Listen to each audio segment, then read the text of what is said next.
Introduction. The ping of the biomass, the illusion of latency. The virus of romantic delay. Humanity has infected the concept of reality alteration with a sickeningly romantic virus.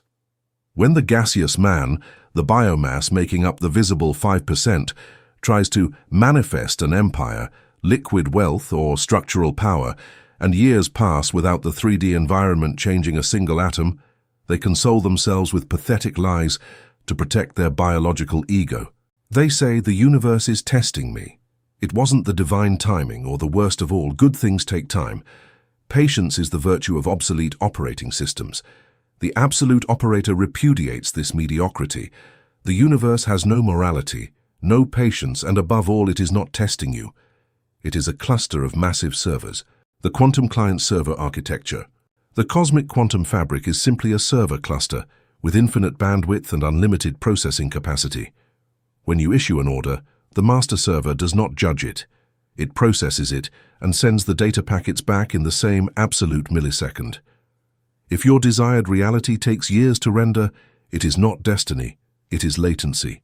In network engineering, ping defines the exact time a data packet takes to travel from your computer, the client, to the server and back with a response. If your connection is clean, direct fiber optic, and free of interference, the ping is 1 or 2 milliseconds. It is imperceptible.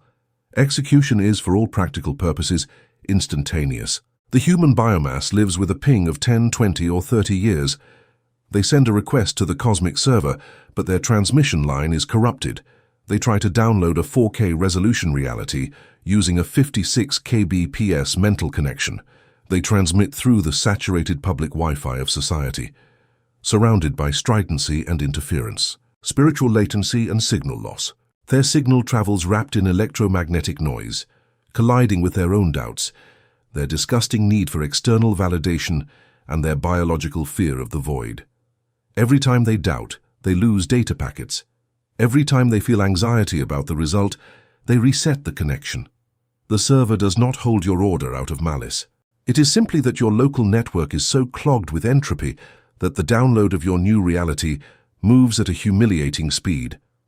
We call this thermodynamic delay, this pathetic bottleneck between your mental command and physical materialization, spiritual latency. This volume is the definitive network engineering manual to annihilate that weight. We are going to eradicate the cheap mysticism of the secret and the law of attraction, replacing it with the relentless coldness of client-server architecture. You will learn to audit your bandwidth, close the ports that drain your signal, avoid the thermal throttling of your ego, and encrypt your commands with geometric precision. Optimization for zero ping. The cosmic server cannot reject a command sent with the correct encryption. We are going to optimize your motherboard, plug the quantum cable directly into the abyss, and force the matrix to download your empire at terminal velocity. Welcome to the end of the wait. Welcome to zero ping. Chapter 1. Spiritual bandwidth, the bottleneck of the will, the lie of faith, metrics of your quantum ISP. To begin reducing your cosmic ping, we must first format the most stupid and destructive concept that the human biomass has invented regarding reality alteration. The idea that you need to have more faith. Faith is a gaseous concept designed to comfort inferior organisms when their systems collapse. The ordinary man believes that if he desires something with enough emotional force, the universe will deliver it. They cry, beg, visualize, and light candles, injecting thermal stridencies into the void. And the void returns absolutely nothing. The master server does not understand faith. It does not process tears. The cosmic server is a mathematical routing system. The only metric that determines if you can download a new reality into your three-dimensional environment is your spiritual bandwidth. Think of your Internet Service Provider, ISP. If you hire a 56 kbps connection and try to download a 4K video, what happens? The system doesn't tell you you don't have enough faith. It tells you your bandwidth is insufficient. The download marks an estimated time of 300 years. If the network suffers the slightest fluctuation, the transfer is cut, the file is corrupted, and you have to start from zero. This is humanity's fate. They want to manifest empires, Millions in liquidity, structural domination, and absolute freedom. Those are massive, dense, and heavy reality files, but their energetic infrastructure is a modem from the 90s, rusted and full of dust. The universe tries to send the packet, but the biomass channel is too narrow. Background processes, vampires of your quantum RAM. To widen your transmission channel, you must first audit what is consuming your current bandwidth. The biomass believes its energy is 100% available when they wake up, but they ignore the disgusting number of background applications open in their mental operating system. They are leaking power. When you have a slow computer, you open the task manager and discover that, although you are only using a text editor, there are 50 hidden processes devouring your RAM and saturating your network card. In your occult anatomy, these processes are the scanning of public opinion and seeking validation. That percentage of your will that is constantly checking if you fit in, if your competitors like you, or if your family approves of your decisions. The retention of dead files, resentment over a past betrayal, or nostalgia for an era that no longer exists. Keeping those memories alive requires sending a constant ping. It targets a dead server, consuming bandwidth in an infinite loop of request timeouts. Useless empathy, the malicious code that forces you to tune your antenna to the 3D drama of inferior organisms. Listening to the problems of the biomass, consuming panic news, or worrying about global crises is pure entropy. Each of these processes is occupying a processor thread and consuming megabytes of your quantum transmission channel. When you finally sit down to compile the order to materialize your empire, your OS informs you that you only have 2% bandwidth left. The signal you emit is too weak for the network to register. The Forced Closure Protocol, the Kill 9 command. The absolute operator does not negotiate with the applications that drain his system. You do not try to manage your time or reduce your stress. You apply the tyranny of the system administrator. You execute the forced closure. In Unix-based systems, the command Kill 9 is used to murder a program. It is immediate and absolute. The OS does not ask the program if it wants to save data. It gives it no time to close nicely. It simply cuts the power at the kernel level and frees the memory on the spot. You sit in the sub-bass silence of your anechoic chamber and open your mental resource monitor. Locate the external validation app, consuming 40% of your bandwidth. Do not debate it. Do not go to therapy to understand why you installed it. Execute the mathematical annihilation command. Cut the voltage. Do the same with family drama. Identify it. Kill 9. Do it with status anxiety. Kill 9. Identify the fear of scarcity injected by the hysteria of the visible 5%. Kill 9. At the exact instant you murder these background processes, you will experience a terrifying voltage surge. You will feel the pressure in your chest expand. That is your bandwidth being liberated from its previous shackles. Suddenly, the connection that was a thin and fragile thread becomes a military-grade fiber optic conduit, capable of transmitting and receiving terabytes of information per millisecond. You have cleaned the line. You have reclaimed the raw processing power necessary to command the fabric of the 3D matrix. Hardware restructuring, shielding the channel. Having free bandwidth is not enough if your transmission cable is exposed to the elements. The human biomass transmits its will through unshielded cables, fragile emotions. Any external electromagnetic field, a look of contempt, a financial setback, induces interference in their line, corrupting data packets. For spiritual bandwidth to support the weight of reality alteration without collapsing, you must shield your wiring. You must transmute your connection into a titanium-armored fiber optic link. This is achieved through the total eradication of the emotional component in the quantum request you emit. When the biomass asks for abundance, they do so from despair, crying, or hope. Those emotions are analog noise that distorts the digital signal. The operator demands his reality with the same coldness and aseptic detachment with which an engineer types a command into a server terminal. There is no plea. There is a geometric instruction, encoded in zeros and ones, emitted from the charged immobility of your osmium core. By extirpating emotional stridency from your will, the master server receives an impeccable, encrypted, and friction-free file. transfer rates reach their maximum theoretical limit. Sustained transfer speed, sustaining the massive load. The last obstacle of spiritual bandwidth is resistance to system fatigue. The download of a new reality requires a sustained transfer speed. The gaseous man manages to clear his mind for 5 minutes, sends a powerful request to the cosmos, and then switches his anxiety and fear processes back on. His bandwidth fluctuates violently. The cosmic server starts sending the new reality, money, opportunities, structure, but the user's connection drops.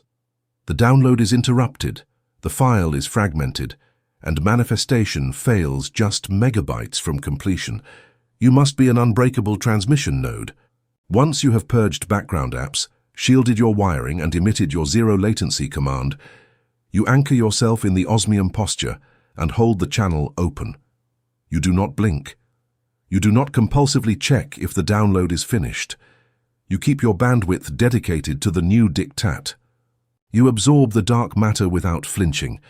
Until the last byte of your empire is rendered on the board of ash, you have liberated the network.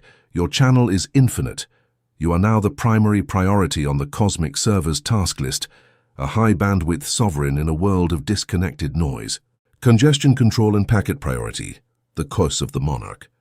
In the realm of high-speed data, quality of service, QoS, is the protocol that decides which data packets are prioritized. The biomass has no QoS. They treat a trivial social notification with the same priority as a life-altering strategic move. Their will is a congested mess of low-priority traffic. To maintain your new bandwidth, you must implement a strict priority queue. Your primary mission, the expansion of your empire, is tagged with critical priority. Every other incoming packet from the 3D world is tagged as best effort or background. You do not allow a social ping to interrupt a core render. This means when the world throws a crisis at you, your system evaluates its metadata. Is this crisis relevant to the master file? If not, the packet is buffered or dropped. You do not waste cycles. You maintain a steady stream of data toward your objective, ensuring the throughput remains constant. Identifying signal attenuation, the distance factor. Signal attenuation occurs when a transmission loses strength as it travels. In the 5% visible world, attenuation is caused by the social distance between your current state and your target. The further you are from your goal, the more your signal tends to weaken as it encounters the resistance of the matrix. To counter attenuation, you must install etheric repeaters along your timeline. These repeaters are your daily non-negotiables. They amplify your signal every 24 hours, ensuring the command you sent a month ago arrives at the cosmic server with the same amplitude as if it were sent today. Without these repeaters, your will fades into the background radiation of the universe. The absolute operator understands that a massive reality file is not downloaded in a single burst of light, but through a high-amplitude amplified signal that refuses to decay despite the distance of the 3D gap. Buffer bloat and latency spikes, the emotional lag. Buffer bloat happens when a network device stores too much data in a queue, causing massive latency spikes. This is the emotional lag of the human organism. When the biomass experiences a setback, they buffer the pain, replaying the event over and over, which delays their next move by weeks. Your buffer must be set to 0. You do not store the packet of a failure. You process it, extract the metadata, the lesson, and delete the raw file instantly. By having no emotional buffer, your latency remains at sub-millisecond levels. You respond to the world's friction before the world even registers your impact. When you eliminate buffer bloat, you become snappy. Your reality responds to your touch with tactile immediacy. You move with the speed of an optimized kernel, while others are still waiting for their emotional lag to clear so they can take their next breath. You are the low-latency predator of the grid. Fiber to the abyss, direct dark matter link. The ultimate upgrade to your spiritual bandwidth is the fiber to the abyss protocol. Most people connect to the universe through shared connections, religion, culture, or collective morality. These are contended lines, where your speed is limited by the mediocrity of the neighbors sharing your link. You must cut the shared line. You install a dedicated point-to-point link between your osmium core and the 95% dark matter well. This is a private circuit. There is no one else on this line. You have direct access to the raw processing power of the first cores without the interference of human filters. This dedicated link allows you to pull energy from the vacuum at rates that would vaporize a standard biological system. You are no longer requesting resources from a middleman. You are the administrator of the link, drawing the capital and power directly from the source code of the matrix into your SSD. Encrypting the request, the cryptographic will, the cosmic server requires a specific handshake to begin a high-priority download. If your request is plain text, meaning it is visible to the social noise and your own internal doubts, it can be intercepted and modified by the entropy of the matrix. You must encrypt your will using the monolith cipher. This encryption is the silence we forged in the earlier chapters. By not speaking your goals to the biomass, you are keeping the private key of your request safe. A goal that is talked about is a goal that is sniffed by the network. It loses its cryptographic integrity and becomes vulnerable to injection attacks. The absolute operator emits his commands in a gelid, unspoken frequency. The universe recognizes the cipher. It sees the high-entropy resistant encryption and opens the high-speed ports. Your empire begins to render in secret behind the firewall of your silence, becoming visible only when it is already 100% complete. The infinite loop prevention breaking the cycle. Many systems crash because they enter an infinite loop, repeating the same faulty code. The human life loop is the same. Wake up, complain, work for a master, sleep, repeat. This loop consumes 100% of their bandwidth on a process that produces zero output. It is a system hang that lasts a lifetime. You break the loop by injecting a break command into your daily routine. You disrupt the habitual flow of your biological clock. By breaking the cycle, you free the CPU cycles that were stuck in the loop. You then reassign those cycles to the execution thread of your sovereignty. Once the loop is broken, you are no longer a routine-based entity, but an event-driven one. You respond to the triggers of your own mission, not to the schedule of the biomass. Your bandwidth is now free to explore new sectors of the board, discovering high-value resources, while others are still stuck in the loop. Network health monitoring the SWR. In radio engineering, the standing wave ratio, SWR, measures the efficiency of power transmission. If your antenna is not tuned, the energy reflects back to the transmitter and burns it out. This is the burnout of the high performer who is not in alignment with his own etheric architecture. You must tune your antenna, your daily actions, to match your frequency and your ultimate purpose. When the SWR is 1-1, every ounce of effort you put out is transmitted into the 3D world with zero reflection. You don't get tired, you get induced. You are a perfectly tuned transmitter of imperial order. Monitoring your SWR means checking if your actions are actually producing the intended reality or if they are just creating heat, stress. If you feel stress, your antenna is out of tune. Adjust the length of your focus. Calibrate your isolation. Achieve the 1.1 ratio where effort equals manifest result. Chapter 2. Packet Loss, Corruption Through Doubt. The sending architecture, the quantum link protocol. For the universe's master server to materialize a request on the 3D cinderboard, information must travel from your local processor to the core of dark matter. In network engineering, information does not travel as a single solid block. It is divided into thousands of microscopic fragments called data packets. When the human biomass, the visible 5%, tries to manifest a desire, their biological brain emits the order. That order fragments into quantum packets and begins its journey through the transmission channel we forged previously. In a perfect system, 100% of packets reach the destination, and the server reassembles them flawlessly. The server reads the source code, your will, and executes the reality download. This is called a lossless transmission. But the biomass does not operate in a perfect system. They operate in a hell of thermal instability. The gaseous man decrees his empire in the morning, sending the first 1,000 data packets of intent. By noon, they check their bank account, observe environmental entropy, and feel a spike of panic. They doubt. They ask, what if this doesn't work? That doubt is not a simple, harmless thought. In the physics of quantum networks, doubt is a pulse of electromagnetic interference, EMI, that shatters the transmission. Thermal corruption, the internal denial of service attack. When you emit fear or anxiety milliseconds after an order of abundance, that electromagnetic pulse crashes violently against the data packets of your original will, still traveling through the channel. The impact corrupts the info. The packet saying "transfer massive capital" is hit by radiation and its code alters.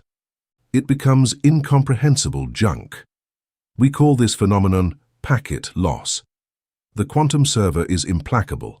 When it receives your request, it notes missing critical fragments. It receives the order to transfer, but the packet containing the certainty was destroyed by your own anxiety. It rejects the file. The server cancels the operation for security and purges the cache. The biomass sits waiting for reality to change, unaware their download was cancelled weeks ago. They wait for a file that no longer exists in the processing queue. They have executed a DDoS attack against their own empire with biological noise. The TCP protocol error, waiting for matrix confirmation. The second catastrophic error is the dependence on the acknowledgement of receipt. In computer networks, the TCP, Transmission Control Protocol, sends a packet and waits for the server to reply, "Packet received," before sending the next. It is a slow, safe, but disgustingly bureaucratic process. Gaseous humanity uses spiritual TCP. They decree dominance, then look compulsively around for a signal. They need physical matter to tell them, "Your order is on its way." This need for confirmation breaks the charged immobility.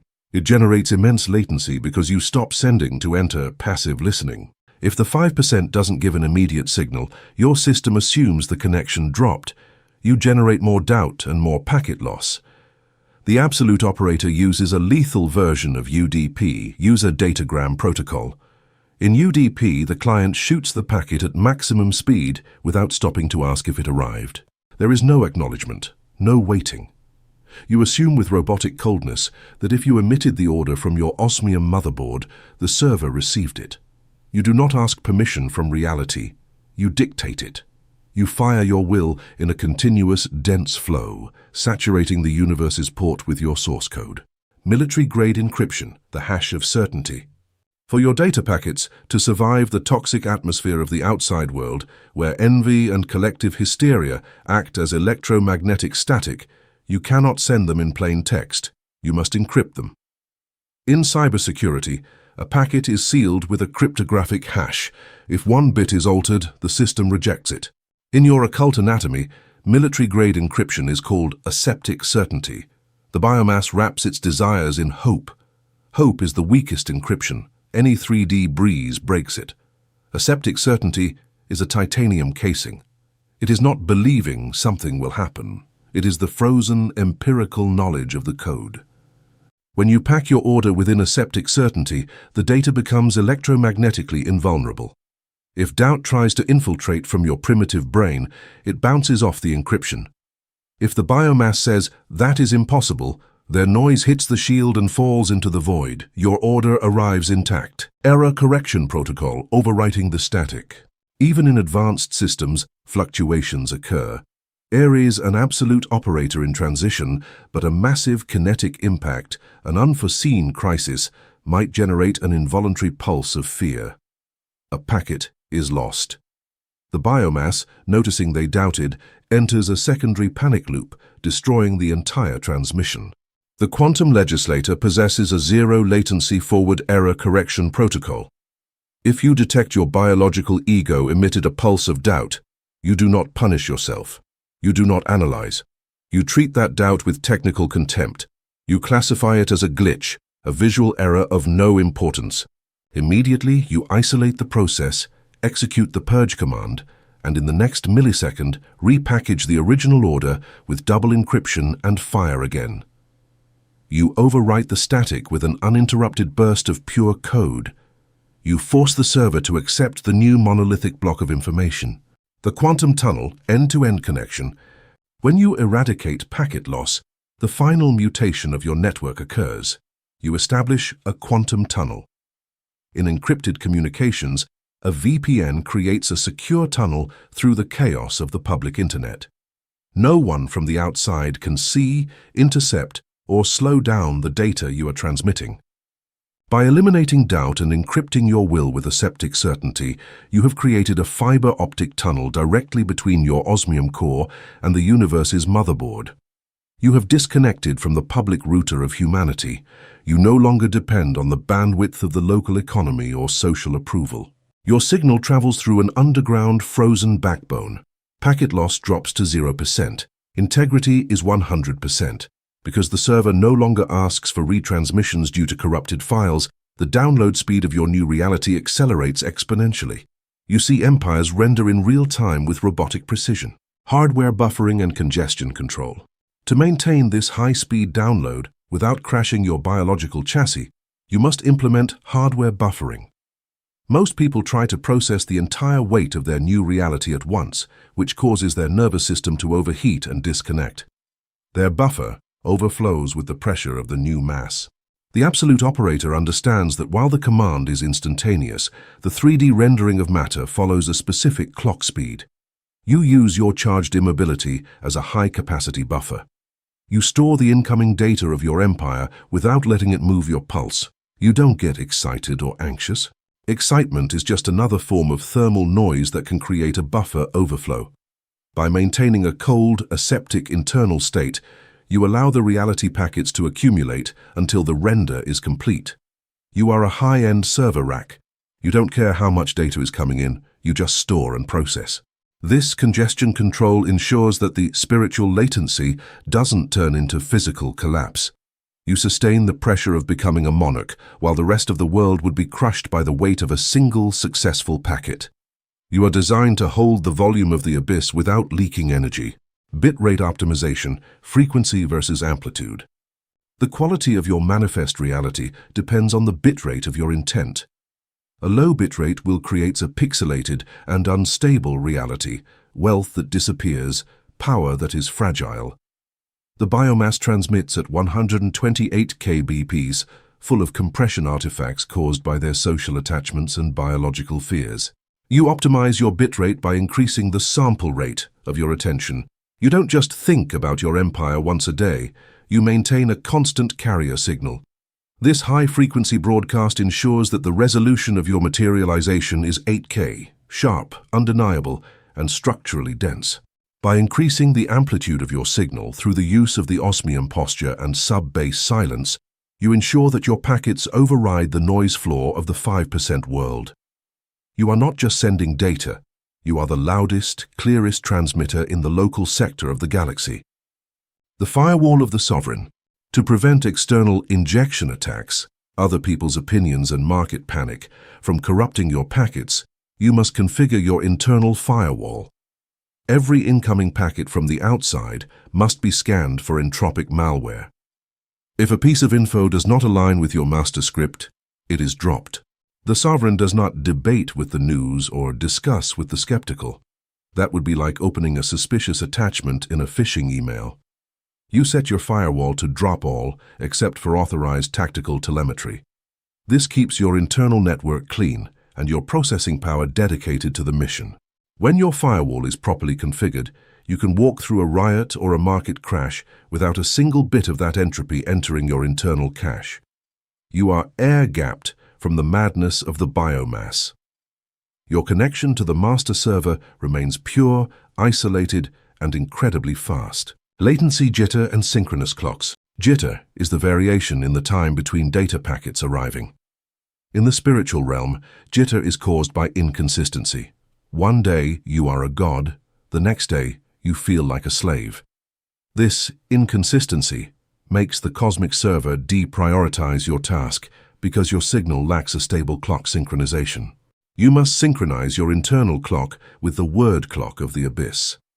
This is achieved through the quantization of your breath and the ritualization of your focus. When your request is sent with perfect rhythmic timing, the universe treats it as a high-priority system process. By eliminating jitter, you ensure that the download of your new life is smooth and continuous. There are no hiccups in your expansion. The capital arrives on time, the partners appear at the exact millisecond required, and the enemy falls precisely when the script dictates. You are a synchronized machine. Deep Packet Inspection, DPI of the ego. The architect performs deep packet inspection on his own thoughts. Before a packet is sent to the cosmic server, you scan it. Does it contain hidden shame headers? Does it carry need metadata? If it does, you don't send it. You strip the packet of its biological residue until only the instruction remains. The universe does not respond to who you are, but to the format of your request. If the packet is formatted with the metadata of a victim, it will be routed to the scarcity server. If it is formatted as a sovereign directive, it is routed to the Dominion core. You are your own network administrator. DPI allows you to catch the subtle, parasitic code that your biology tries to attach to your will. By cleaning your packets at the source, you guarantee that your spiritual latency is not caused by your own internal security protocols rejecting your messy requests. You are bit perfect. The backbone of the void. Finally, you must realize that you are no longer using the internet of the human race. You have tapped into the dark fiber of the 95%. This backbone doesn't use the standard 3D routers. It bypasses time and space. It is a non-local connection, where the distance between the order and the fact is zero. This is the secret of the great architects. They don't wait for things to happen. They inhabit the finished state of the data. Because they have no packet loss and no latency, the future is simply a packet that has already been received and is currently being unzipped in the physical terminal. You sit in your anechoic chamber, watching the progress bar of your empire reach 99%, then 100%. You don't celebrate, because you already saw the file size when you sent it. You simply open the application and begin to operate your new reality. The era of waiting has been deleted. Chapter 3. Saturated Servers, the Traffic of the Visible 5%. The Topology of Scarcity, the Public Cluster. To make your empire materialize at zero latency, you must audit the IP address toward which you are sending your commands. The human biomass, the visible 5%, lives immersed in a simulation of scarcity. They believe the universe lacks resources, that money is limited, and that opportunities are rare. This scarcity is not a law of physics, it is a network routing problem. Imagine the cosmos as a massive server farm. There is a public, free, and disgustingly obsolete server to which all gaseous humanity connects. This server handles the most basic and generic biological desires. I want money for debts, or I want a partner. Since 8 billion inferior organisms are sending the exact same basic request at the same time toward the same network node, a monstrous thermodynamic bottleneck is generated. The public server is collapsed. It runs at 100% CPU usage, simply trying to classify the avalanche of identical petitions. The lag is inevitable. We call this the traffic of the visible 5%. When you attempt to manifest a generic goal, operating from the same fears and predictable ambitions as the biomass, the universe does not reject you for being unworthy. It simply places you in processing queue number 8 billion. Your reality file gets stuck in the input buffer. The biomass DDoS attack, duplicate requests. In cybersecurity, a DDoS, distributed denial of service attack, occurs when millions of computers send simultaneous requests to a single server until it chokes and shuts down. Humanity executes a constant DDoS attack against its own reality. Look at your competitors. Look at the ecosystem that surrounds you. Everyone competes for the same 3D market segment. Everyone wants the same type of validation. This lack of algorithmic imagination creates massive thermal friction. When you compete for what everyone wants, you are voluntarily choosing to operate in the noisiest and most unstable frequency band of the spectrum. The latency you experience is not a divine delay. It is error 503, service unavailable. The cosmic server is informing you that the bandwidth for that generic request is exhausted. The ordinary man, upon receiving this error, becomes frustrated and cries. Or worse, he presses F5 and sends the same mediocre request. The absolute operator repudiates competition. You understand that competing on the public server is for organisms that do not know how to program their own infrastructure. You are not going to wait in line. You are going to change your DNS. You will bypass the crowd to access the private high-speed lines of the 95%. Changing the quantum DNS, dark routing. In computing, a DNS, domain name system server, is the directory that translates a website name into a physical IP address. If your computer uses the default public DNS of your ISP, your browsing can be slow, censored, and tracked. Advanced users configure private DNS to route their traffic through faster routes. In your spiritual architecture, changing the quantum DNS means stopping pointing your commands toward the visible 5% ordinary matter society validation and routing them directly toward the dark matter of the cosmos, the remaining 95%. You are targeting the substrate that actually holds the universe together. How is this IP change executed practically? By elevating the specificity and coldness of your commands to a point where the biomass cannot even conceptualize them. The biomass asks, "I want to be rich," generic request, goes to saturated server, ping 20 years. The absolute operator dictates a precise command. I transfer the liquidity of Sector X toward my armored infrastructure, automating assimilation through a zero latency system without caloric wear and with immunity to social friction. Highly specific request, proprietary code, goes direct to master server, ping 1 millisecond. Your code does not belong to the public. The 95% highway infinite bandwidth. The dark matter of the universe emits no light, does not interact with the stridency of normal stars, and yet possesses the gravitational mass to hold entire galaxies. It is the hyper-dense vacuum. When you configure your network to operate through this route, the 3D experience changes drastically. You experience the annihilation of resistance. Since you are no longer asking for social approval or competing for the pathetic trophies of the gaseous man, empty fame, biological status, you fall off the biomass's radar. There is no longer friction. Resources and capital flow to your gravity center at terrifying speed. You are operating in the sub-base spectrum. Decisions made in the silence of your anechoic chamber render in physical reality almost instantaneously. You request a restructuring of your empire, and the next day, environmental chaos destroys your competitor. The biomass will believe you are lucky. Their 56 kbps minds cannot process that you simply connected to an enterprise server while they were still crying in the public server's waiting room. You have moved beyond the Internet of People and entered the backbone of the first cause. You are drawing power from the 95% that the crowd fears. Routing monopoly, becoming the ISP. The final goal of abandoning saturated servers is not just that your manifestations load faster. It is the total transmutation of your role on the cinder board. The ordinary man is a passive client on the cosmic network. They are always asking for data. They are always downloading, never uploading. When you isolate your connection and route your will through the dark 95%, your charged immobility becomes so massive that the quantum server grants you infrastructure privileges. You are no longer a simple client sending pings to the abyss. You become a node of the backbone. You become the ISP of your ecosystem.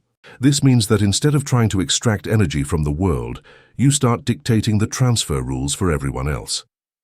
Liquid capital, fleeing the saturated and chaotic servers of the ordinary economy, will seek refuge in your structure. You offer the only stable, cold, and zero latency system around. The biomass will end up paying you, with their time, money, and attention, simply to use a millisecond of your bandwidth. You have achieved absolute monopoly. You have transformed the bottleneck of humanity into the funnel of your own wealth, operating in the absolute silence of the vacuum. Bandwidth segregation and virtual LANs, VLANs. To maintain your ISP status, you must implement bandwidth segregation. In a high-performance network, you do not let low-priority traffic interfere with the core. You create VLANs within your empire. One VLAN is for high-frequency capital acquisition. Another is for the expansion of your territorial influence. By segregating these virtual networks, you ensure that a minor glitch in one area of your life does not cause a network storm that shuts down the whole system. The sovereign operates with partitioned intent. While your social API interacts with the 5% visible world, your core backend is isolated. This isolation is what allows your ping to remain at 1 millisecond. The biomass suffers because their whole life is one single messy network. If their relationship fails, their business crashes. If their ego is bruised, their productivity drops. You, the network architect, have implemented strict isolation protocols. The latency of the gaseous, harvesting the lag. The lag of the ordinary man is your greatest profit margin. Because the biomass is connected to a saturated server, they react to reality with a delay of weeks, months, or years. By the time they realize a market has shifted or a new technology has emerged, you have already occupied the strategic heights. You harvest this lag. You place your packet sniffers at the edge of their saturated cluster. You see the trends they are trying to download before they even arrive on their primitive monitors.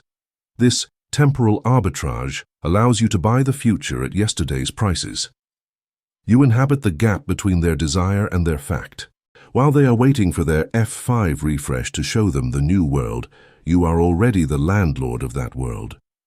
The speed differential between your dark fiber and their public Wi-Fi is so vast that you appear to be predicting the future. You are not a psychic, you are simply connected to a faster server. Encrypting the backbone, the monolith protocol. To prevent the biomass from pinging your private servers, you must encrypt your network backbone. This is done through the protocol of silence. If you talk about your plans, you are broadcasting your IP address to the public server. You are inviting a DDoS attack of envy and doubt from the crowd. The monolith protocol dictates that the most valuable data must never touch the public interface. Your true intentions remain in the deep web of your psyche.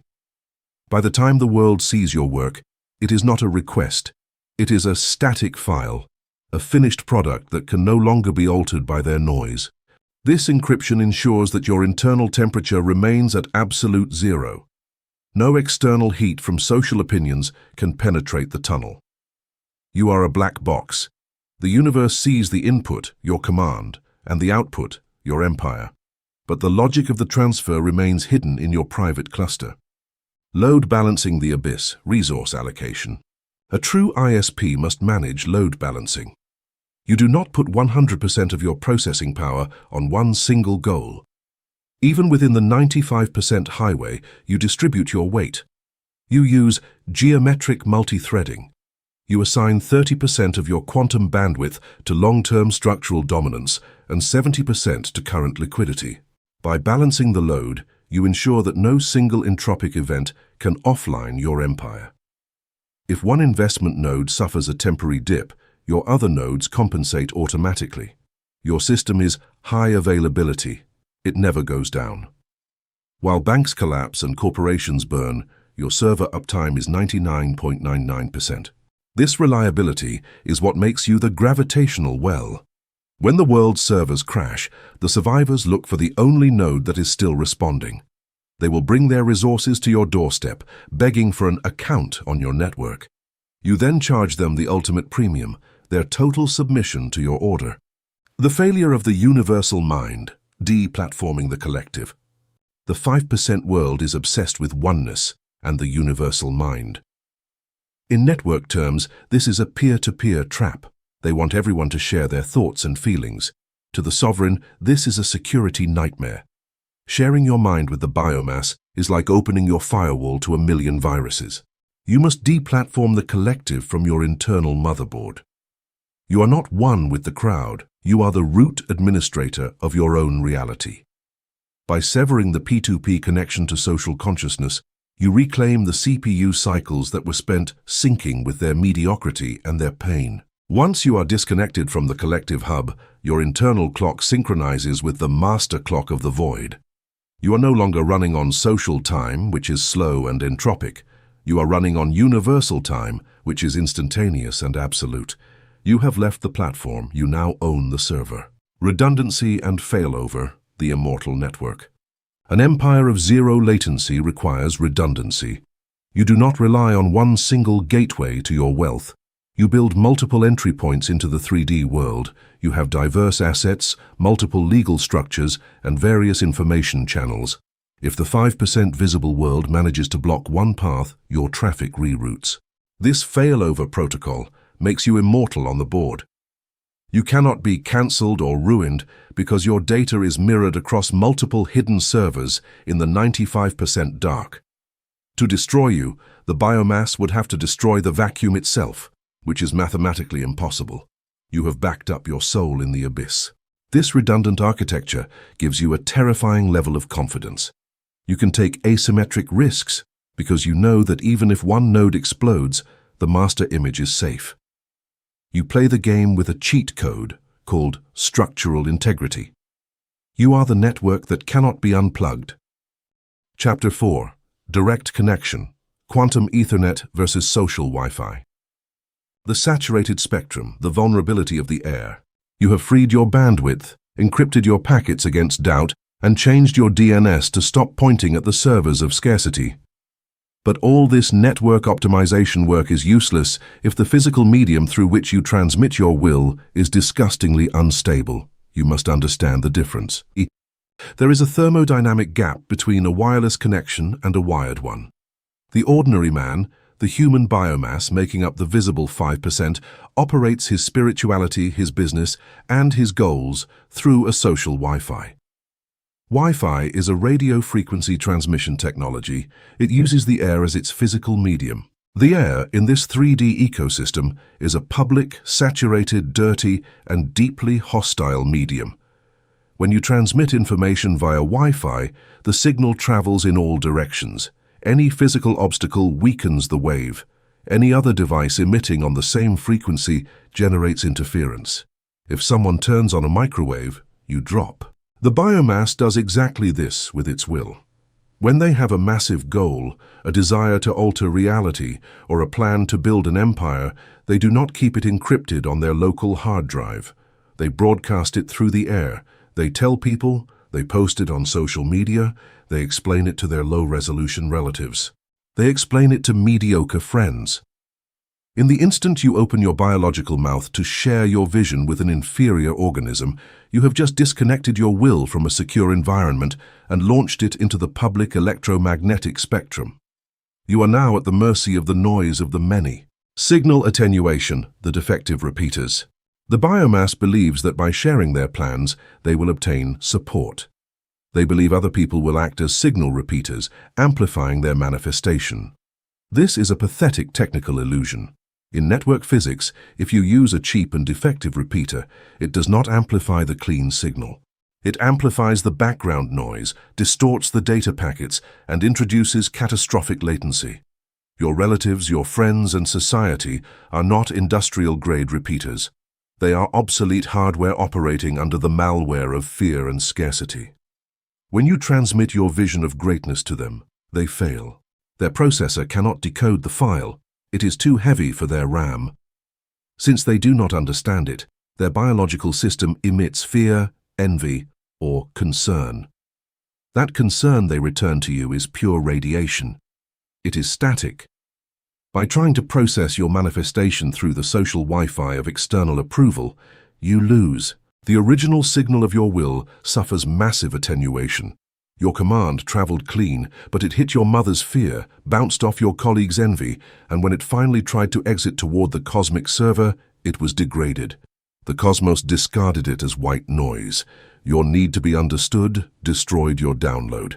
CSMA-CA, the protocol of biological cowardice. To understand why social Wi-Fi generates eternal latency, you must observe the underlying protocol. CSMA-CA. Carrier Sense Multiple Access with Collision Avoidance.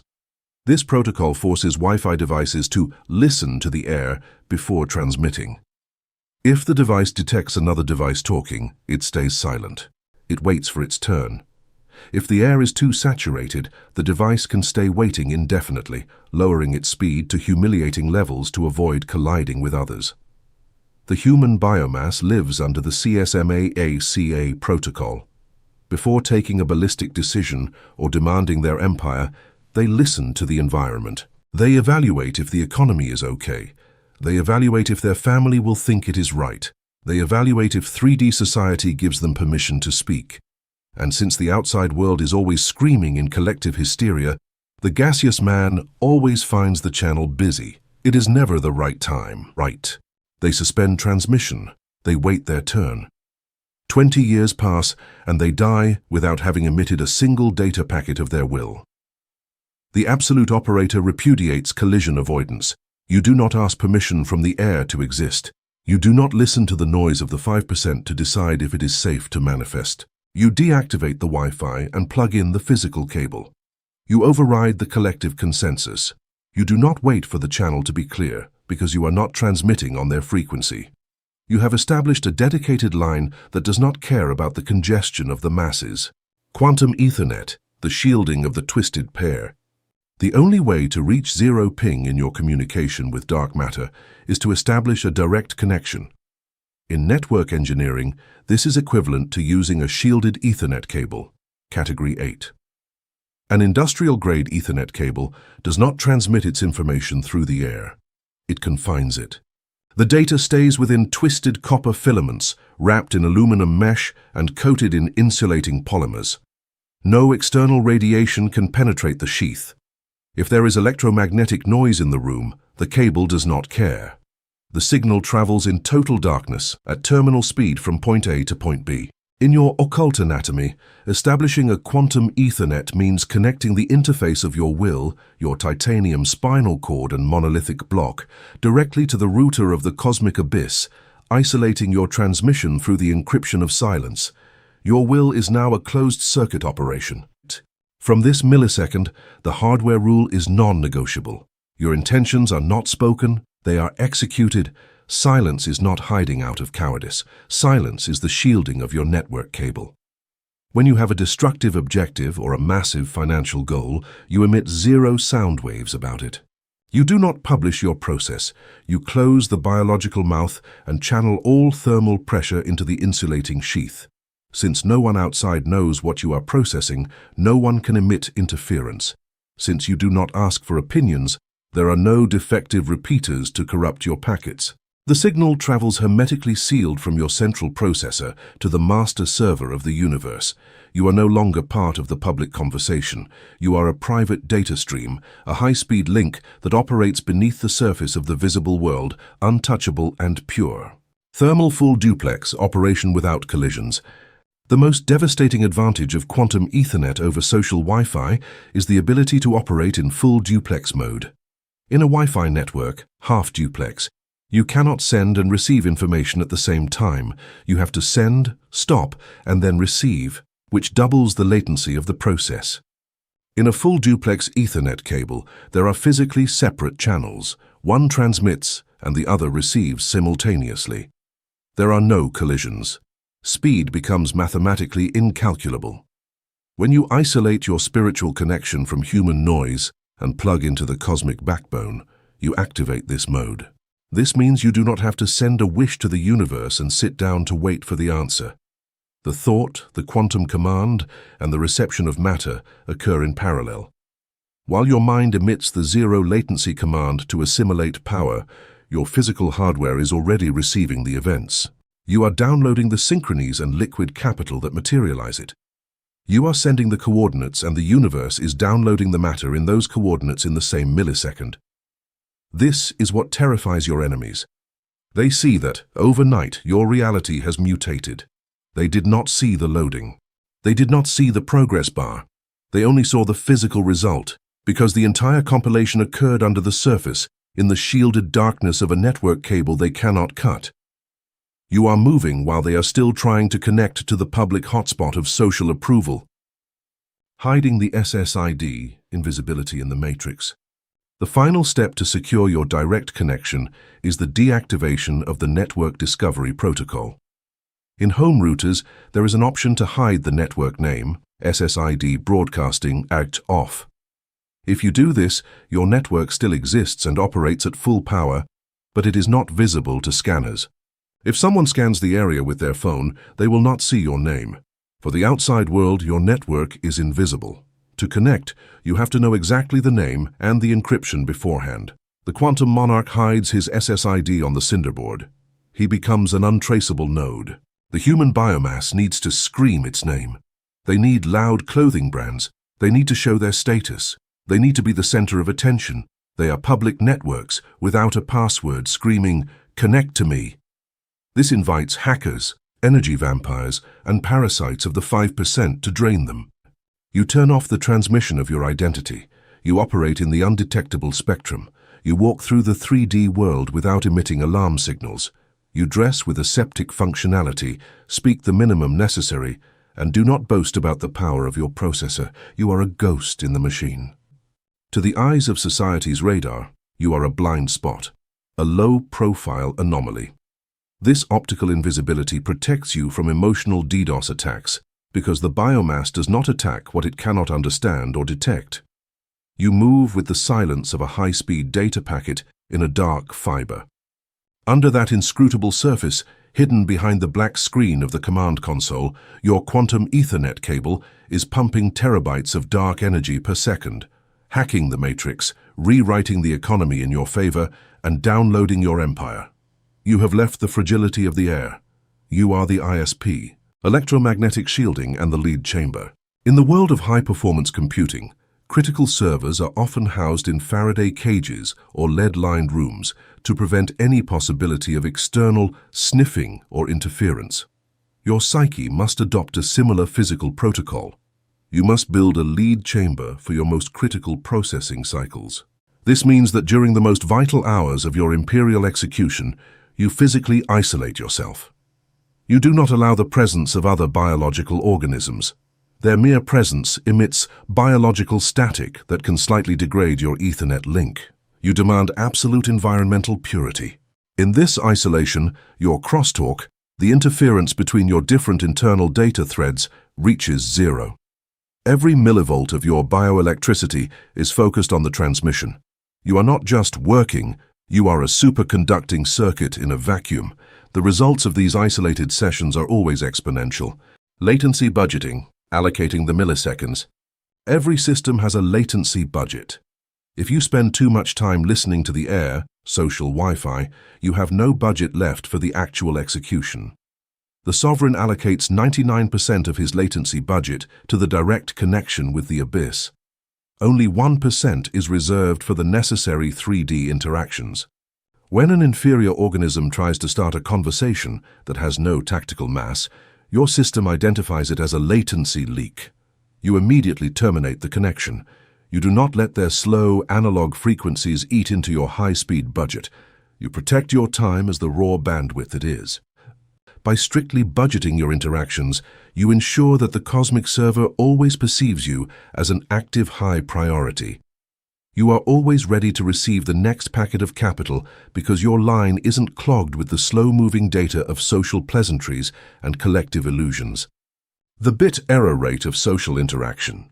In network terms, the bit error rate, BER, increases as the signal-to-noise ratio decreases. Interacting with the 5% biomass dramatically increases your BER. Every word they say is a potential bit flip in your logic. If you listen to them too long, your master file becomes corrupted by their mediocrity. Establishing a direct connection means you no longer trust the data coming from the air. You treat all social input as unverified data. You do not let it enter your primary memory. You process it in a sandbox environment where it cannot affect your core operating system. This keeps your internal integrity at 100%. You can walk through a crowd of people screaming about impossible goals and economic crisis, and your internal download of your empire continues without a single parity error. You are immune to the malware of the air because you are hardwired to the source, overclocking the twisted pair. Once you are on the quantum Ethernet, you can overclock the transmission. Since there is no interference to cause packet collision, you can push the voltage. You can demand more from the reality rendering engine of the universe. You can increase the throughput of your manifestations. This is the state of high-intensity sovereignty. You are no longer just asking for small changes. You are forcing a massive data stream into the 3D board. Because your connection is direct and shielded, the universe responds with an equal and opposite force of materialization. The speed is terrifying. You see your goals manifest in days instead of decades. This is not magic. It is just the efficiency of a Category 8 spiritual link compared to the dial-up connection of the masses. You have moved from the public internet to the dark fiber backbone of the great architect. Termination and impedance matching. A cable must be properly terminated to prevent signal reflection. Signal reflection creates echoes, repressed emotions or regrets that can interfere with the new data. Your direct connection requires impedance matching. Your internal state must match the state of the goal you are pursuing. If you are requesting a $1 million liquidity event, but your internal state is still vibrating with scarcity, you have an impedance mismatch. The signal will reflect back and burn out your transmitter. You must calibrate your internal resistance to 0. You must feel the weight of the gold now. When the impedance is matched, the power transfer is 100% efficient. The abyss pours its resources into your SSD without any back EMF, internal resistance. You become a perfect sink for the universe's abundance. The connection is finalized, the circuit is closed, the power is flowing. The ghost in the backbone. You are now the ghost in the backbone. You are part of the infrastructure. You are no longer a user of the matrix. You are a co-administrator. By choosing the direct connection, you have accepted the responsibility of high-bandwidth existence. There is no going back to the Wi-Fi. The speed you have attained is irreversible. Your mind now processes at a rate that makes ordinary human life look like a freeze frame. You watch them struggle with their connections and their signals, while you simply sit in the center of your cable, watching the data flow. You are the machine. The abyss is no longer a dark place. It is a high-speed data center, and you are the only one with the password to the root directory of your own life. The Ethernet cable is locked. The shielding is absolute. The transmission is live. The empire is rendering. Chapter 5. The Ego Firewall, blocking the input port. The legacy of survival. An obsolete IDS/IPS. You have purged your background applications. You have encrypted your signal with aseptic certainty to avoid packet loss. You have changed your DNS to operate on the backbone of the 95% cosmic network and connected the quantum Ethernet to isolate your transmission from the biomass noise. You have done all the routing work. The quantum server has received your zero latency command, processed it, and finally begins sending the data packets of your new reality, massive capital, power structure, territorial dominance, toward your local IP address. And in the exact millisecond that abundance touches your input port, your own system rejects and destroys it. The gaseous humanity calls this fear of success, imposter syndrome, or bad luck. The absolute operator, who does not tolerate cheap psychology, diagnoses it for what it truly is, a misconfigured biological firewall. In computer security, an intrusion detection and prevention system, IDS/IPS, monitors network traffic. If it detects a massive spike of data that does not match habitual traffic, it assumes it is an attack, closes the port, and drops the packets. Your primitive brain, the ego, is exactly this type of firewall. It was programmed hundreds of thousands of years ago with a single thermodynamic goal: to maintain homeostasis. For your ego, security equals the known, even if the known is poverty, mediocrity, and humiliation.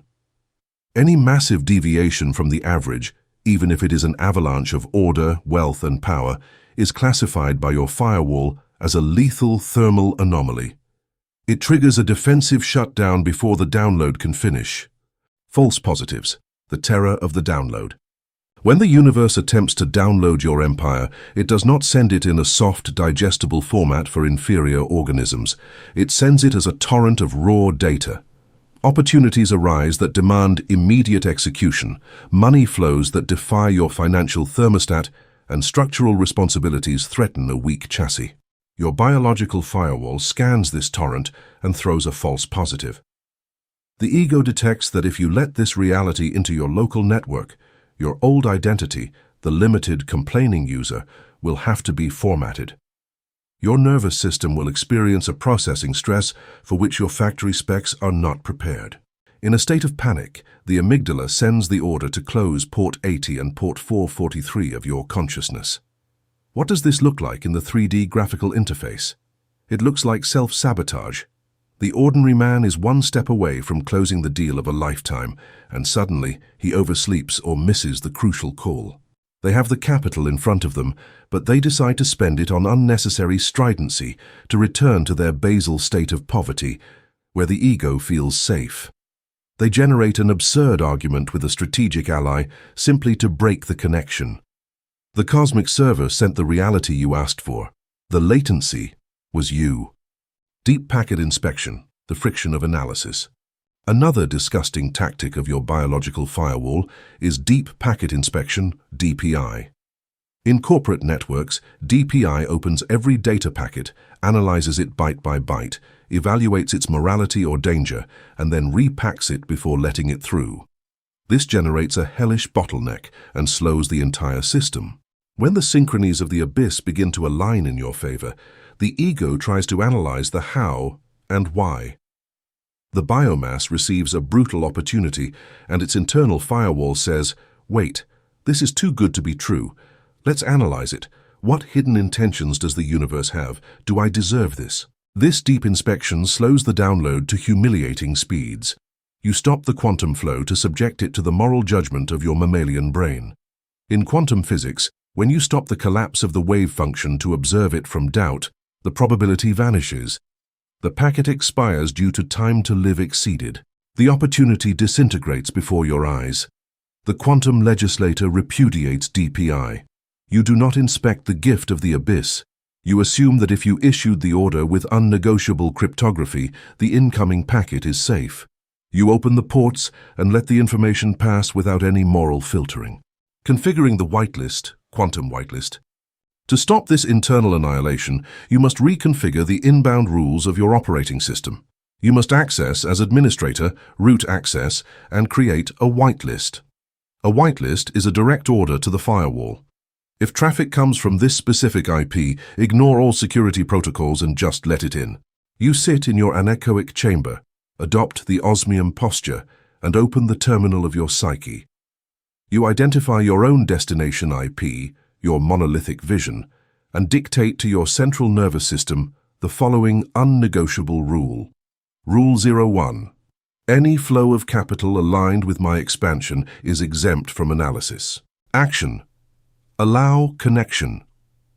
Protocol. Total amygdala bypass. From this instant, you are ordering your biology to surrender.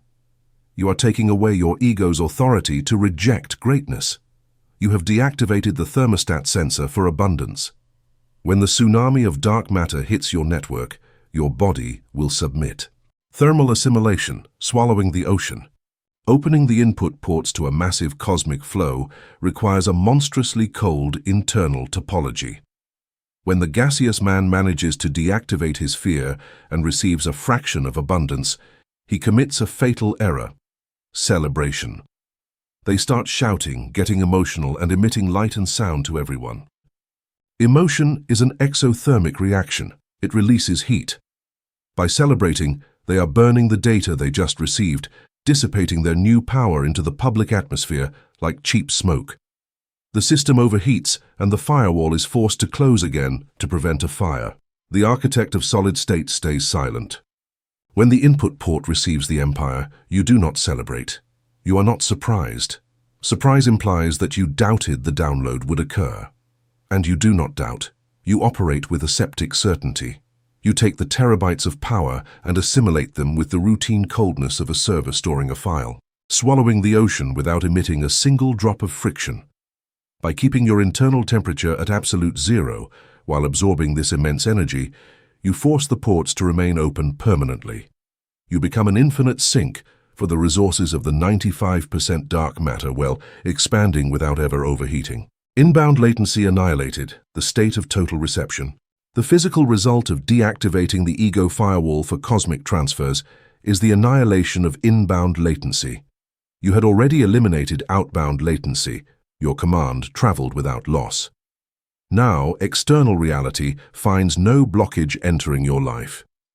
You are a perfect electromagnetic conductor in both directions. The quantum server detects that your IP address no longer throws security errors or false positives. It detects that your ports are configured for direct access. As you are one of the only nodes on the 3D Cinder board with this configuration, the cosmos will route excess capital and opportunities toward you. You have become the devouring abyss. The human biomass will continue to trip over its own firewalls, sabotaging its contracts and destroying its relationships out of biological terror. You will be sitting in the center of the hurricane, with ports wide open, assimilating order and matter at the speed of light. Hardening the port, immunity to external scanning. Once your inbound rules are configured, you must implement port stealthing. In the 3D world, people will try to ping your success to see if they can find a vulnerability. They will send packets of envy, flattery, or social guilt to see if your firewall responds. A sovereign does not respond to external pings. By making your ports stealth, you ensure that the external world cannot even detect that you are receiving a massive download of power.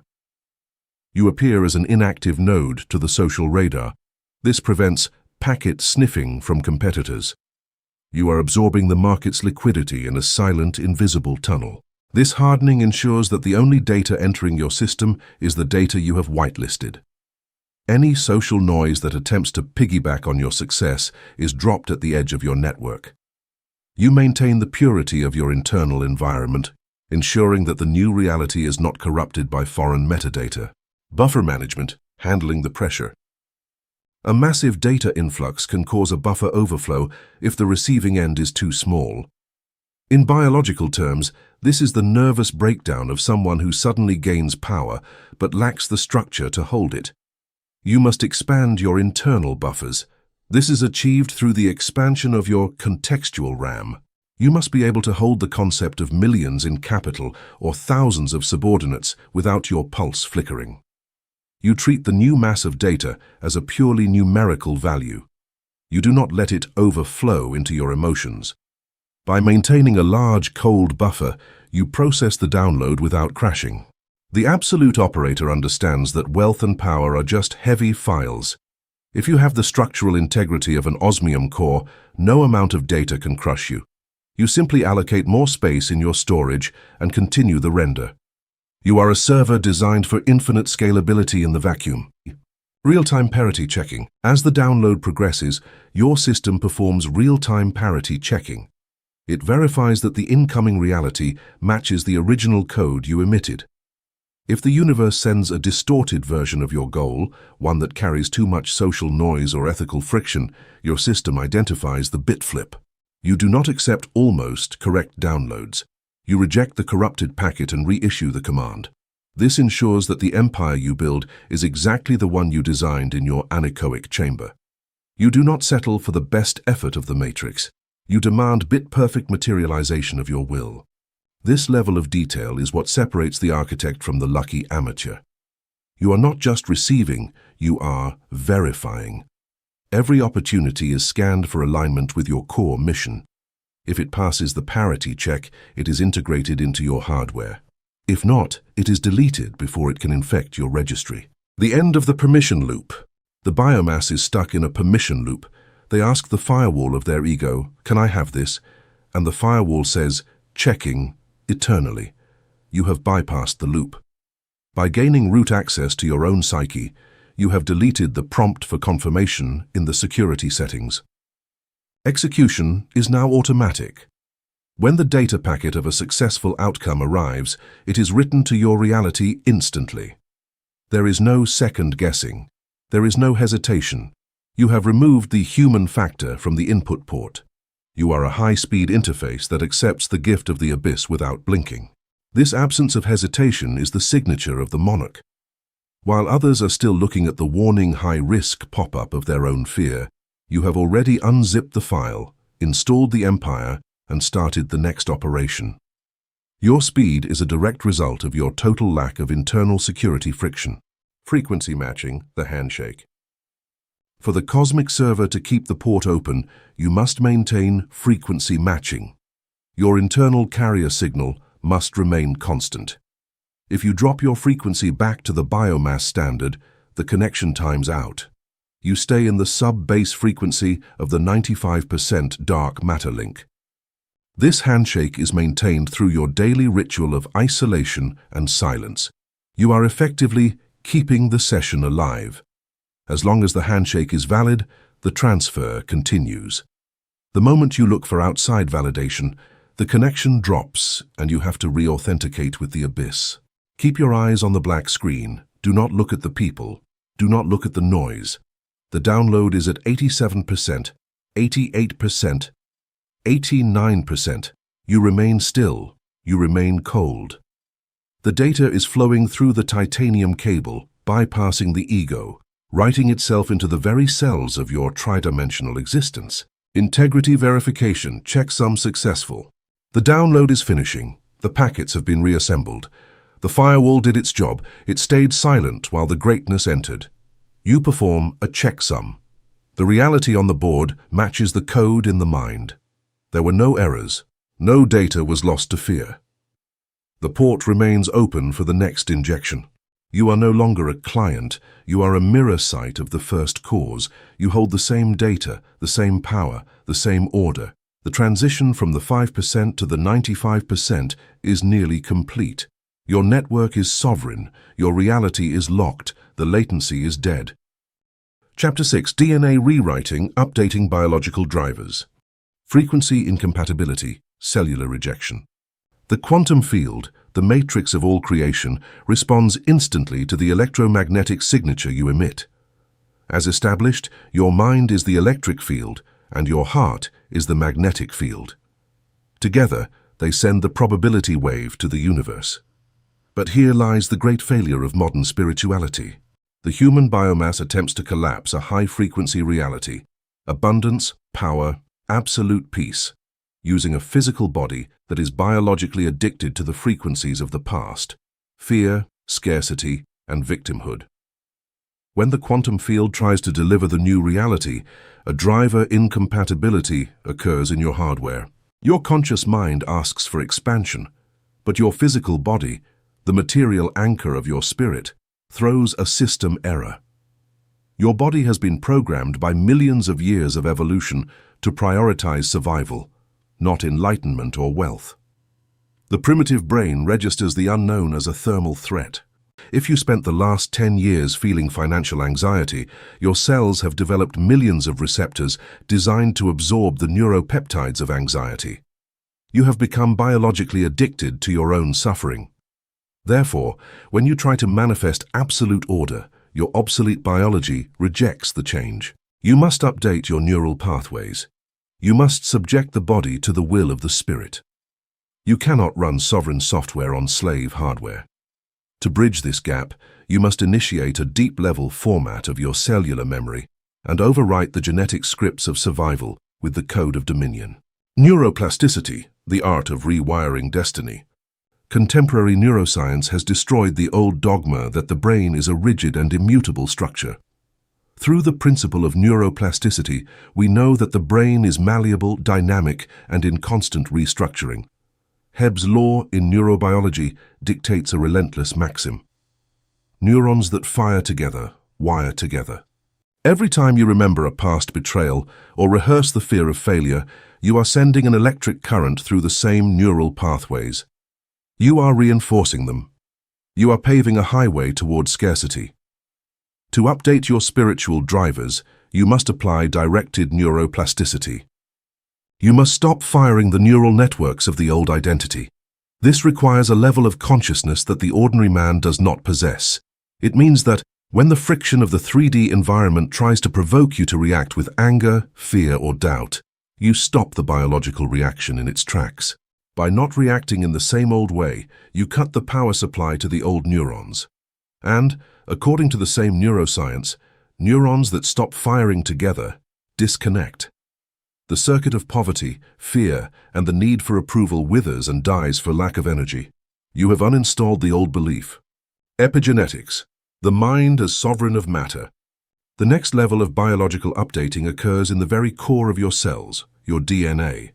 Old science taught that genes dictated our destiny. Epigenetics, control over genes, has empirically proven this false. Genes are simply architectural blueprints, latent possibilities, waiting for a signal. What determines which gene is activated and which is silenced is the signal from the environment. And the most powerful environment for your cells is not the outside air. It is the chemical environment of your own bloodstream, dictated directly by your thoughts and emotions. You are your own chemist. If you live in a state of chronic stress, high beta brainwaves, you bathe your cells in cortisol and adrenaline.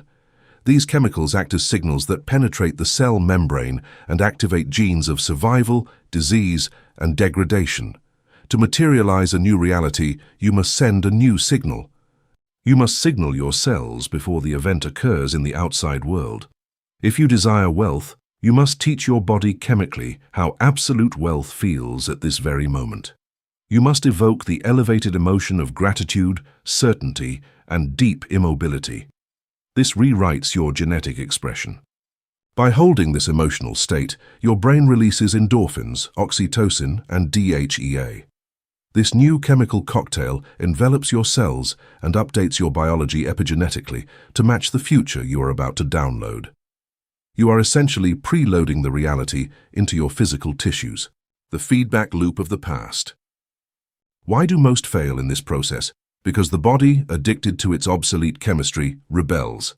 You sit to meditate, you align your frequency, you manage to enter the quantum field, and you feel the expansion. But after 5 minutes, your biological body sends a signal. Hey, we've been without our dose. Remember, we have debts. Remember that enemy betrayed us. Suddenly, an intrusive thought breaks your concentration. You have fallen from the theta wave state, the door to the subconscious, and crashed back into 3D illusion. Your body has taken control again and become the mind. You reloaded the driver. You reloaded. The practitioner of spiritual science does not surrender to this biological tantrum. Taming the body requires the same firmness with which an architect lays the foundations of a skyscraper. When the body tries to rise and drag you toward the emotional past, you force it to sit back in the void. You tell the matter. You do not dictate reality. I do. Today you are not going to receive your dose of fear. You must break the cycle of chemical dependence.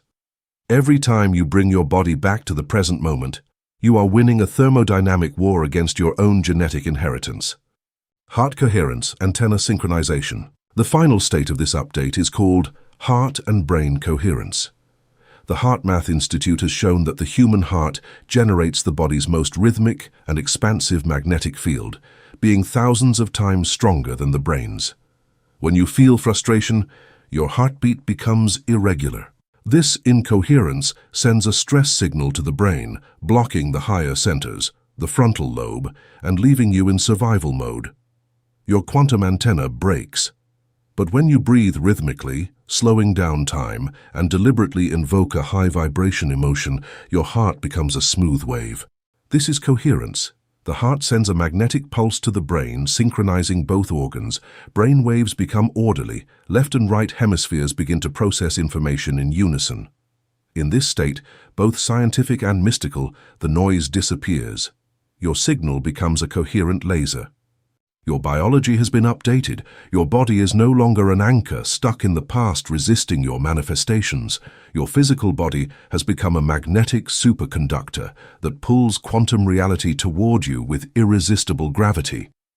You are no longer searching. You are attracting. The collapse of resistance.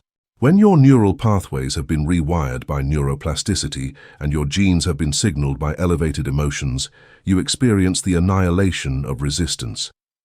Strenuous effort, 3D struggle, and chronic exhaustion disappear. You updated your beliefs by altering your physiology. You are biologically incompatible with failure and suffering. When you walk through the world, your magnetic field is so pure and so dense that the matter around you has no choice but to restructure itself to match your vibration. You are the dominant frequency in the local environment. What the ordinary man calls a miracle, you know as the inevitable thermodynamic response of a quantum field that surrenders before a biology dominated by the spirit. You have successfully updated your drivers. The hardware is now ready to render the highest resolution of your sovereign empire. Cellular overclocking, pushing the biological limit. Once the drivers are updated, the Sovereign initiates the cellular overclocking protocol. This is the process of increasing the voltage of your bioelectric field beyond factory specifications. The average human operates at a low-voltage energy-saving mode to ensure they never stand out or burn too bright. You, however, demand maximum performance.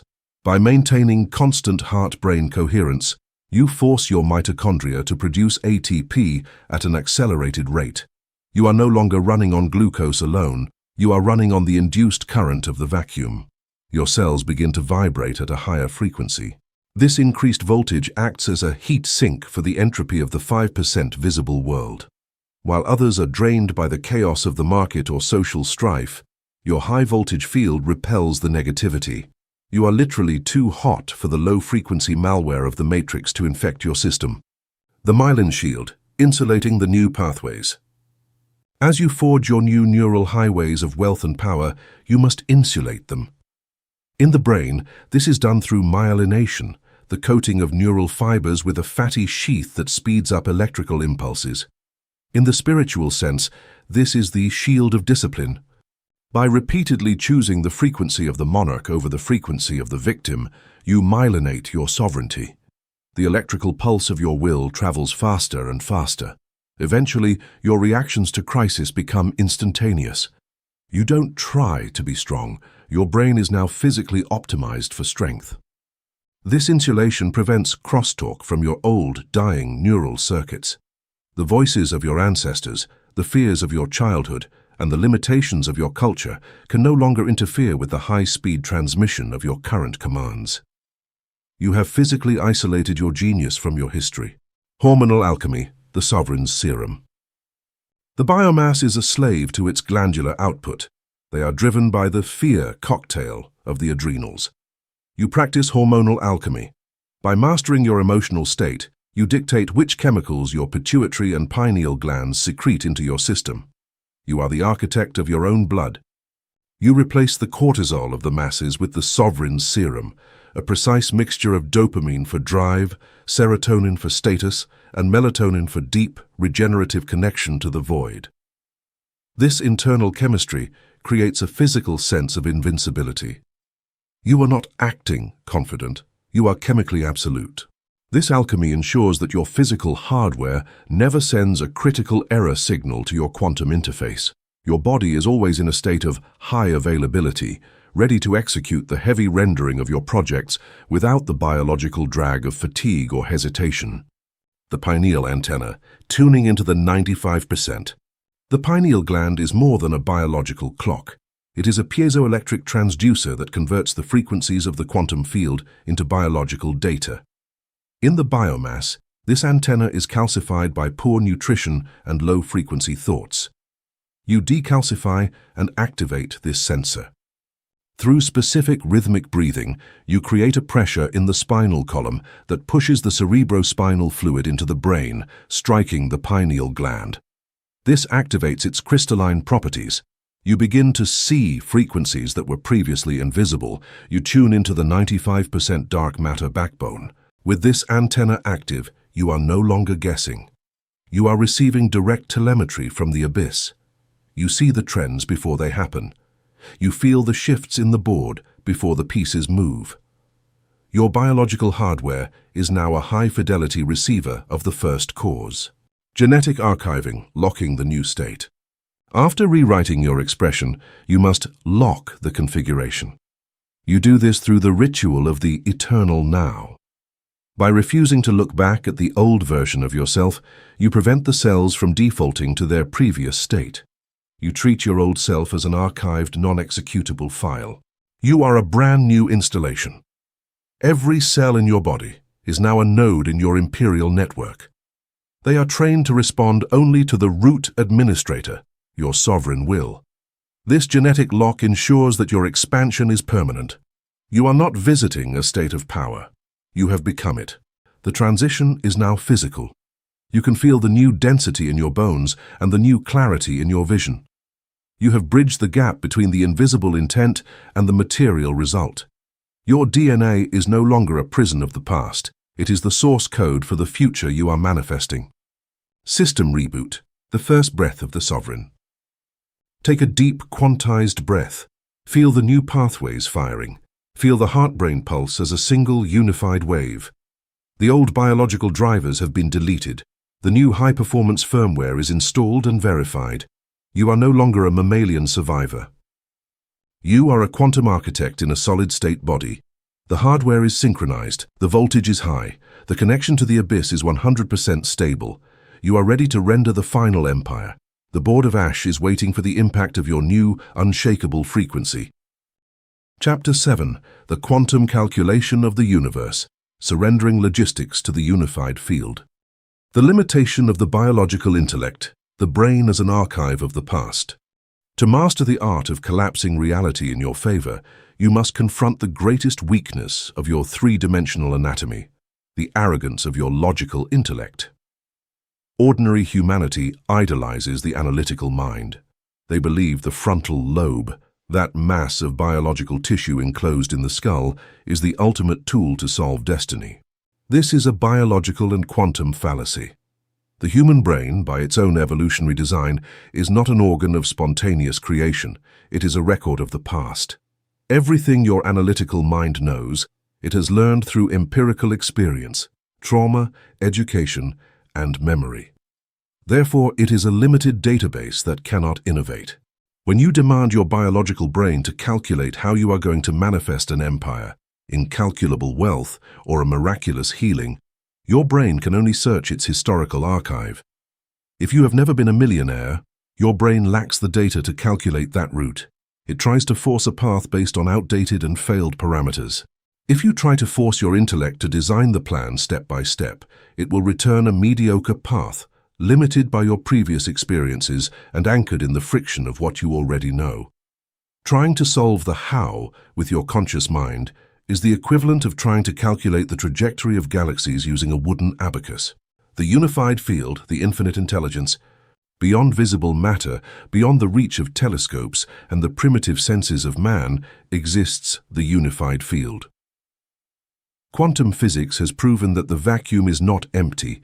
It is a sea of seething energy, an invisible web of information that connects every atom, every star, and every thought in a network of absolute intelligence and power. To this field, mystics called God, the Tao, or the ether. Science calls it the zero-point field. In your previous scheme, you called it the cloud. The unified field possesses a mathematically infinite calculation capacity.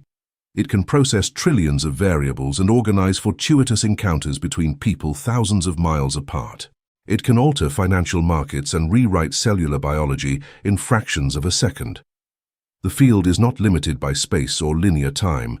It knows the fastest, most efficient route of least electromagnetic resistance between your current state and your manifested desire. It is the master processor that coordinates the entire 3D matrix.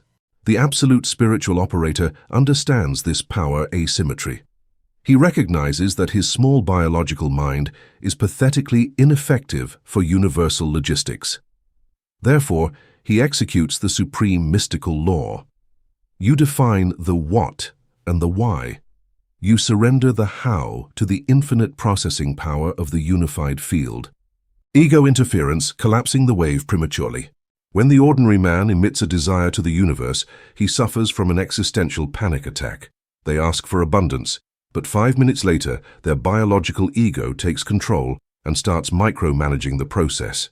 They say, "I want wealth, so the universe has to give it to me through this specific job next Tuesday." They demand that their boss says specific words. They have just committed quantum suicide. In quantum mechanics, reality exists as an infinite probability wave until it is observed and collapses into a physical particle, a material event. The unified field had 1,000,000 perfect, majestic, and unexpected routes to deliver that wealth. But by obsessing over the exact how, by forcing the universe through the tiny funnel of your biological expectations, you limited infinite probabilities to just one. You collapsed the wave prematurely. You forced matter with your own matter. By trying to dictate logistics to infinite intelligence, you generate massive resistance. The universe stops because your attachment to the process is emitting a frequency of control, and control is born from fear. the suspicion that if you don't watch everything, the universe will make a mistake. Fear is entropy. The universe reads that entropy and cancels the manifestation. You have unplugged the machine. The art of the destination coordinate. If you shouldn't think about the how, what is your biological and spiritual function on this plane? Your only thermodynamic responsibility is to maintain the electromagnetic signature of the destination coordinate. Imagine a state-of-the-art guided ballistic missile. The operator does not calculate the wind at every millimeter. The human operator does not manually adjust the fins every fraction of a second. The operator simply enters the exact coordinates of the target into the guidance system, authorizes the launch, and steps back. The missile's internal software interacts with satellites, calculates the Earth's rotation, and corrects the course. It adjusts altitude autonomously until hitting the target with lethal precision. Your spirit is the operator. The unified field is the satellite guidance system. You isolate yourself in the vacuum of your meditation. You define the what with a visual clarity sharp as a scalpel. The thought emits the electric charge. Then you define the why by feeling the elevated emotion of absolute gratitude as if the event had already occurred. The heart emits the magnetic charge. You have established the coordinate. You have emitted an unbreakable vibratory signature. Once the order has been sent to the zero-point field, you must remove your hands. Synchronicity, the universe's logistical language.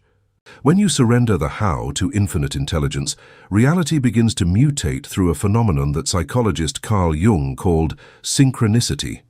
The human biomass calls these events coincidences or luck. They see the world as a series of chaotic accidents. The spiritual architect knows luck does not exist. Synchronicity is the empirical evidence that the unified field is pulling the strings of matter to root your manifestation.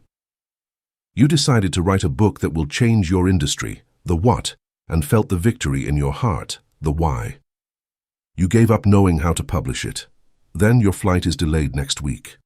An ordinary man would interpret this as bad luck and generate thermal friction. You sit in an airport coffee shop, totally at peace. The person next to you spills their coffee. You start a conversation from absolute tranquility, and it turns out to be the editor of the largest firm on the continent. It was planned. Your biological intellect could never have calculated that sequence of events.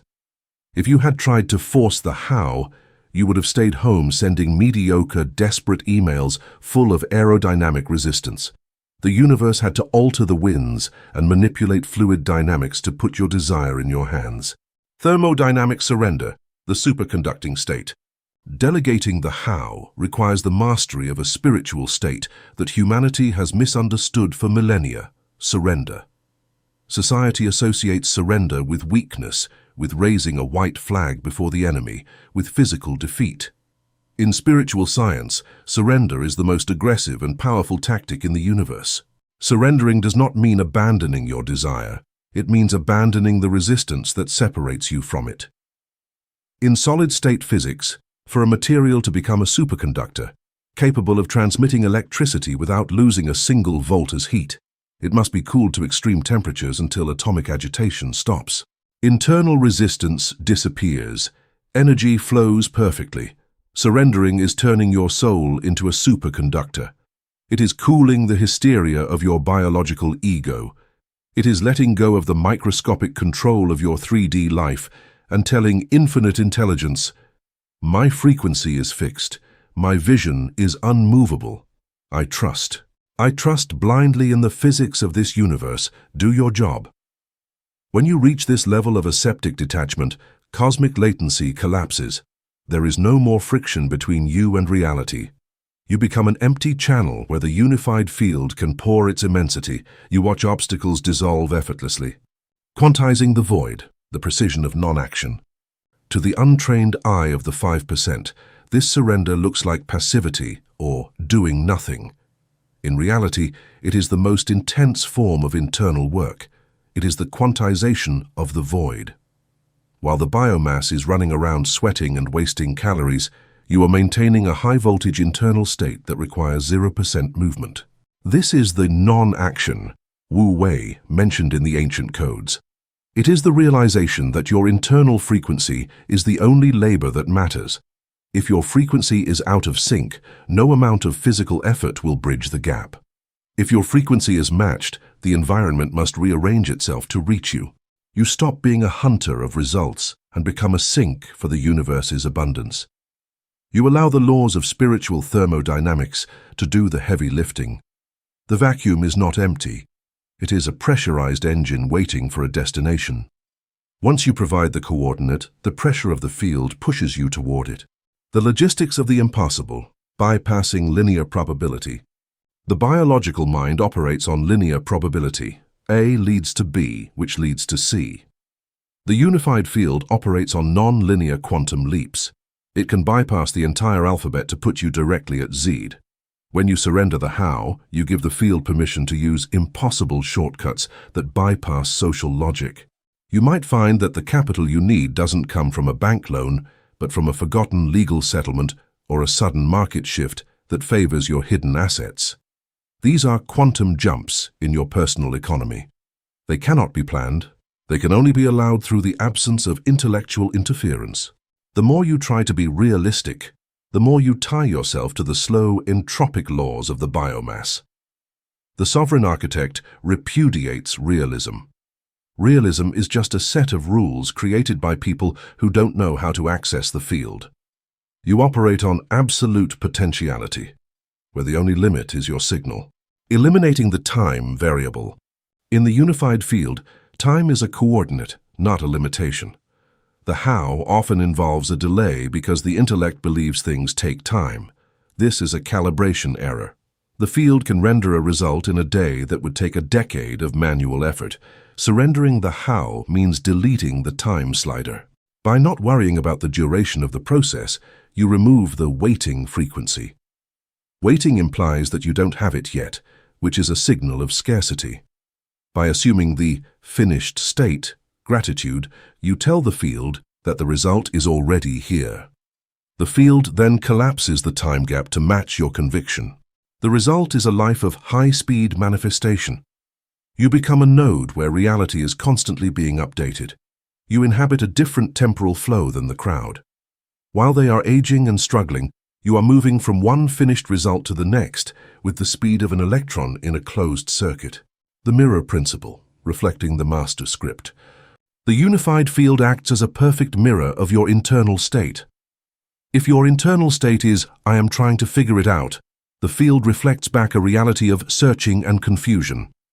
If your internal state is, it is done, the field reflects back the material evidence of the completed project.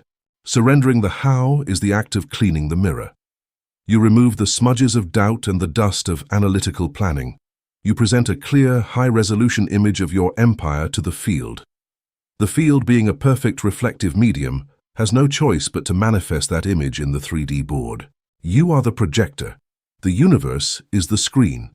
You don't try to change the movie by screaming at the screen or trying to move the pixels with your hands.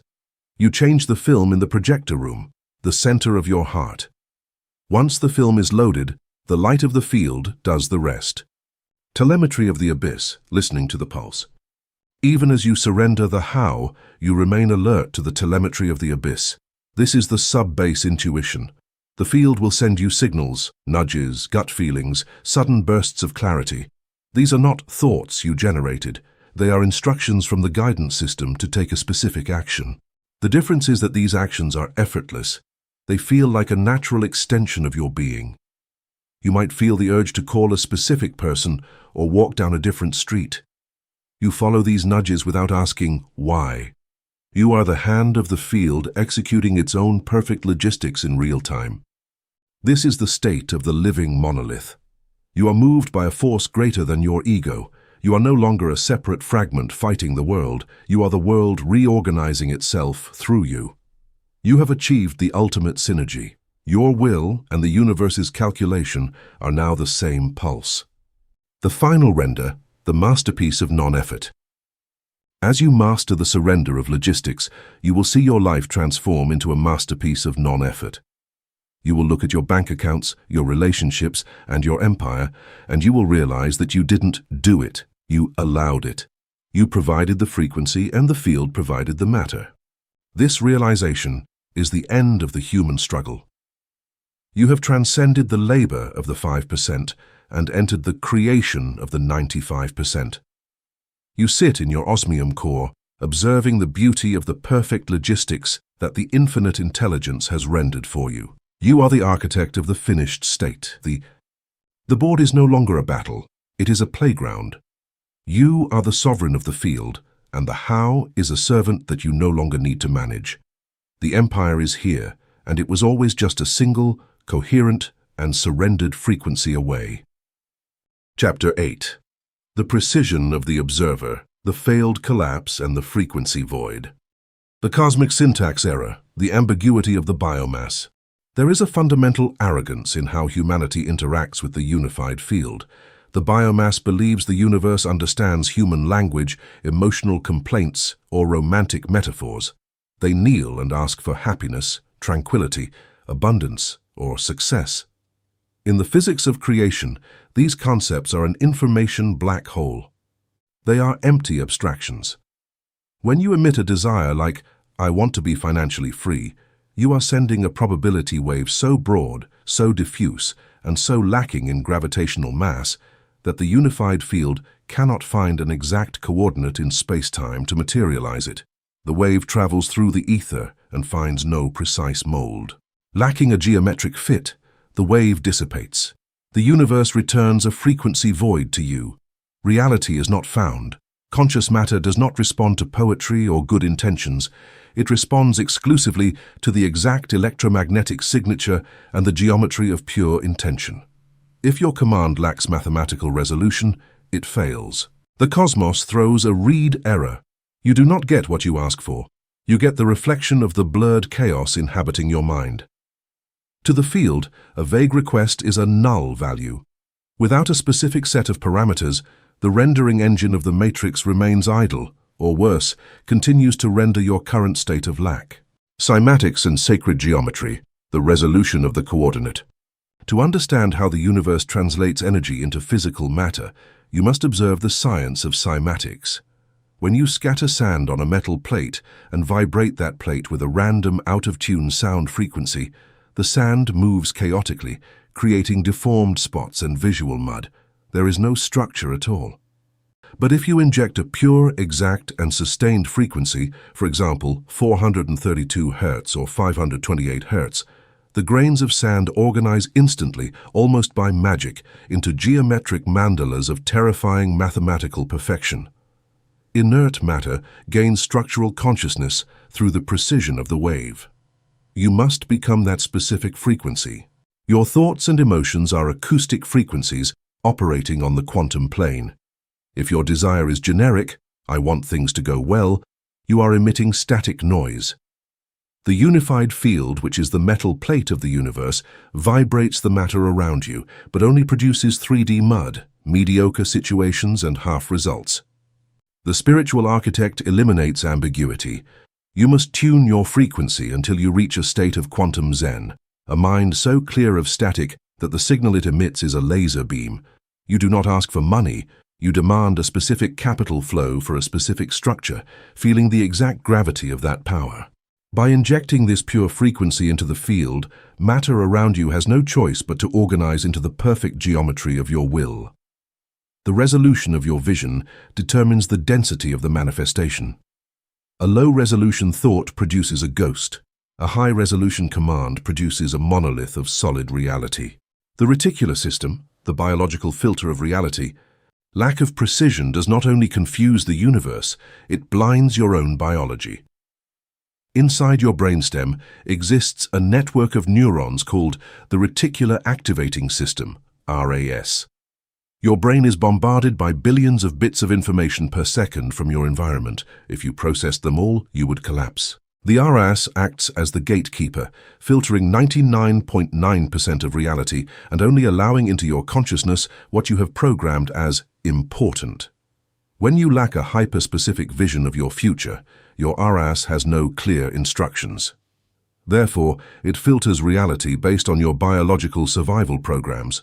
It sees threats. However, when you define your destiny with relentless precision, you are reprogramming this biological filter at a cellular level. If you decide to dominate a specific industry sector and visualize the exact details of that conquest, your RAS activates. Suddenly you begin to see investment opportunities and patterns. Strategic alliances that were always there become visible because you just turned on the biological sensors calibrated exactly for that frequency. The opportunity does not appear magically. The opportunity is revealed because your hardware finally has the search parameters to distinguish signal from the entropic noise. The collapse of the wave function, pointing the quantum laser. In quantum mechanics, Schrödinger's equation demonstrates that a subatomic particle, like an electron, exists in a superposition of states. The electron is everywhere and nowhere at once, floating as a wave of infinite possibilities. Only when a conscious observer decides to measure it does the wave collapse. The electron then adopts a physical and fixed position in space. Your future works under this same thermodynamic law. Tomorrow, next month, or next year exists in a superposition of states.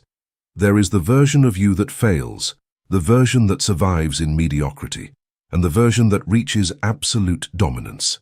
The human biomass keeps its future in a blurred state, because they are weak observers. They spend one day imagining wealth and the next imagining bankruptcy. Their observation oscillates frantically. The universe, observed from panic and indecision, does not collapse into any solid structure. It remains a fluid cloud. To materialize your reality, you must become a tyrannical observer.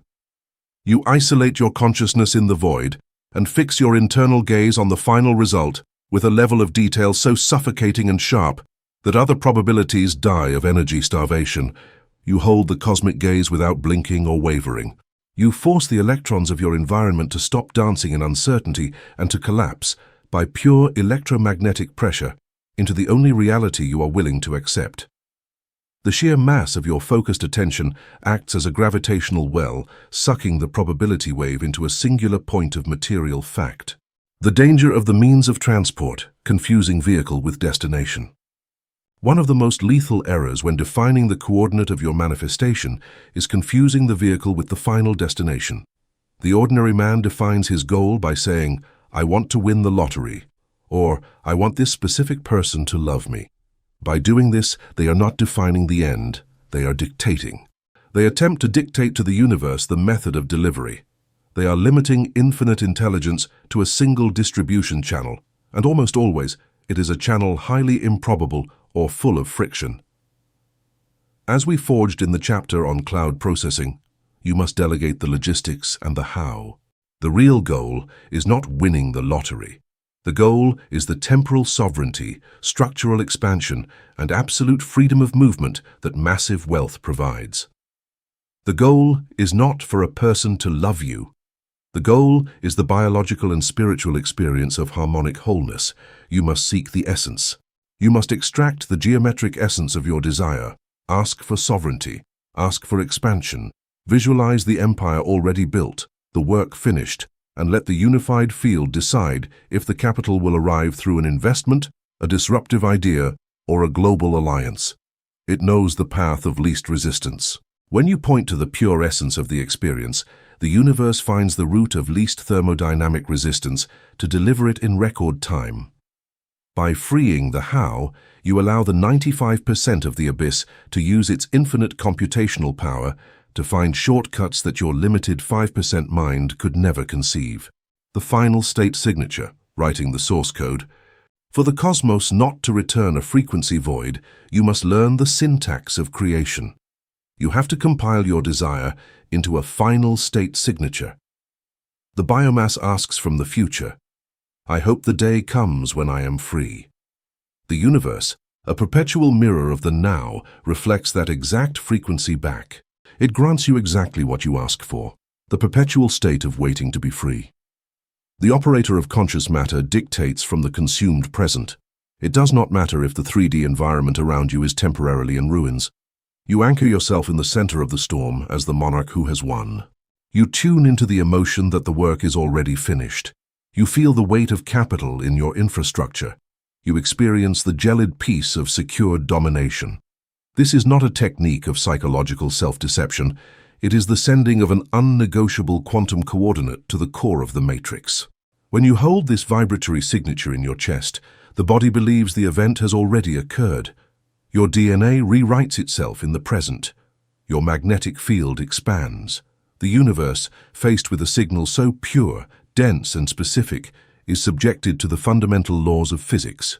It must rearrange matter. It must reorganize external matter to exactly match the internal energy field. The ambiguity has died. Reality has been found, fixed, and collapsed. You are no longer requesting a change. You are witnessing the inevitable rendering of a code that you have already written into the vacuum. The resolution of the void, eliminating semantic noise. To achieve the precision of the absolute observer, you must perform a semantic cleanup. Words like more, better, or soon are entropic noise. In the vacuum of the 95%, more means nothing, because the field does not have a baseline for your current state unless you define it with mathematical coldness. You must replace adjectives with parameters. A better life is a corrupted file. A structural expansion of 300% in liquid assets is a command. When you strip your will of human adjectives, you are removing the friction of the ego.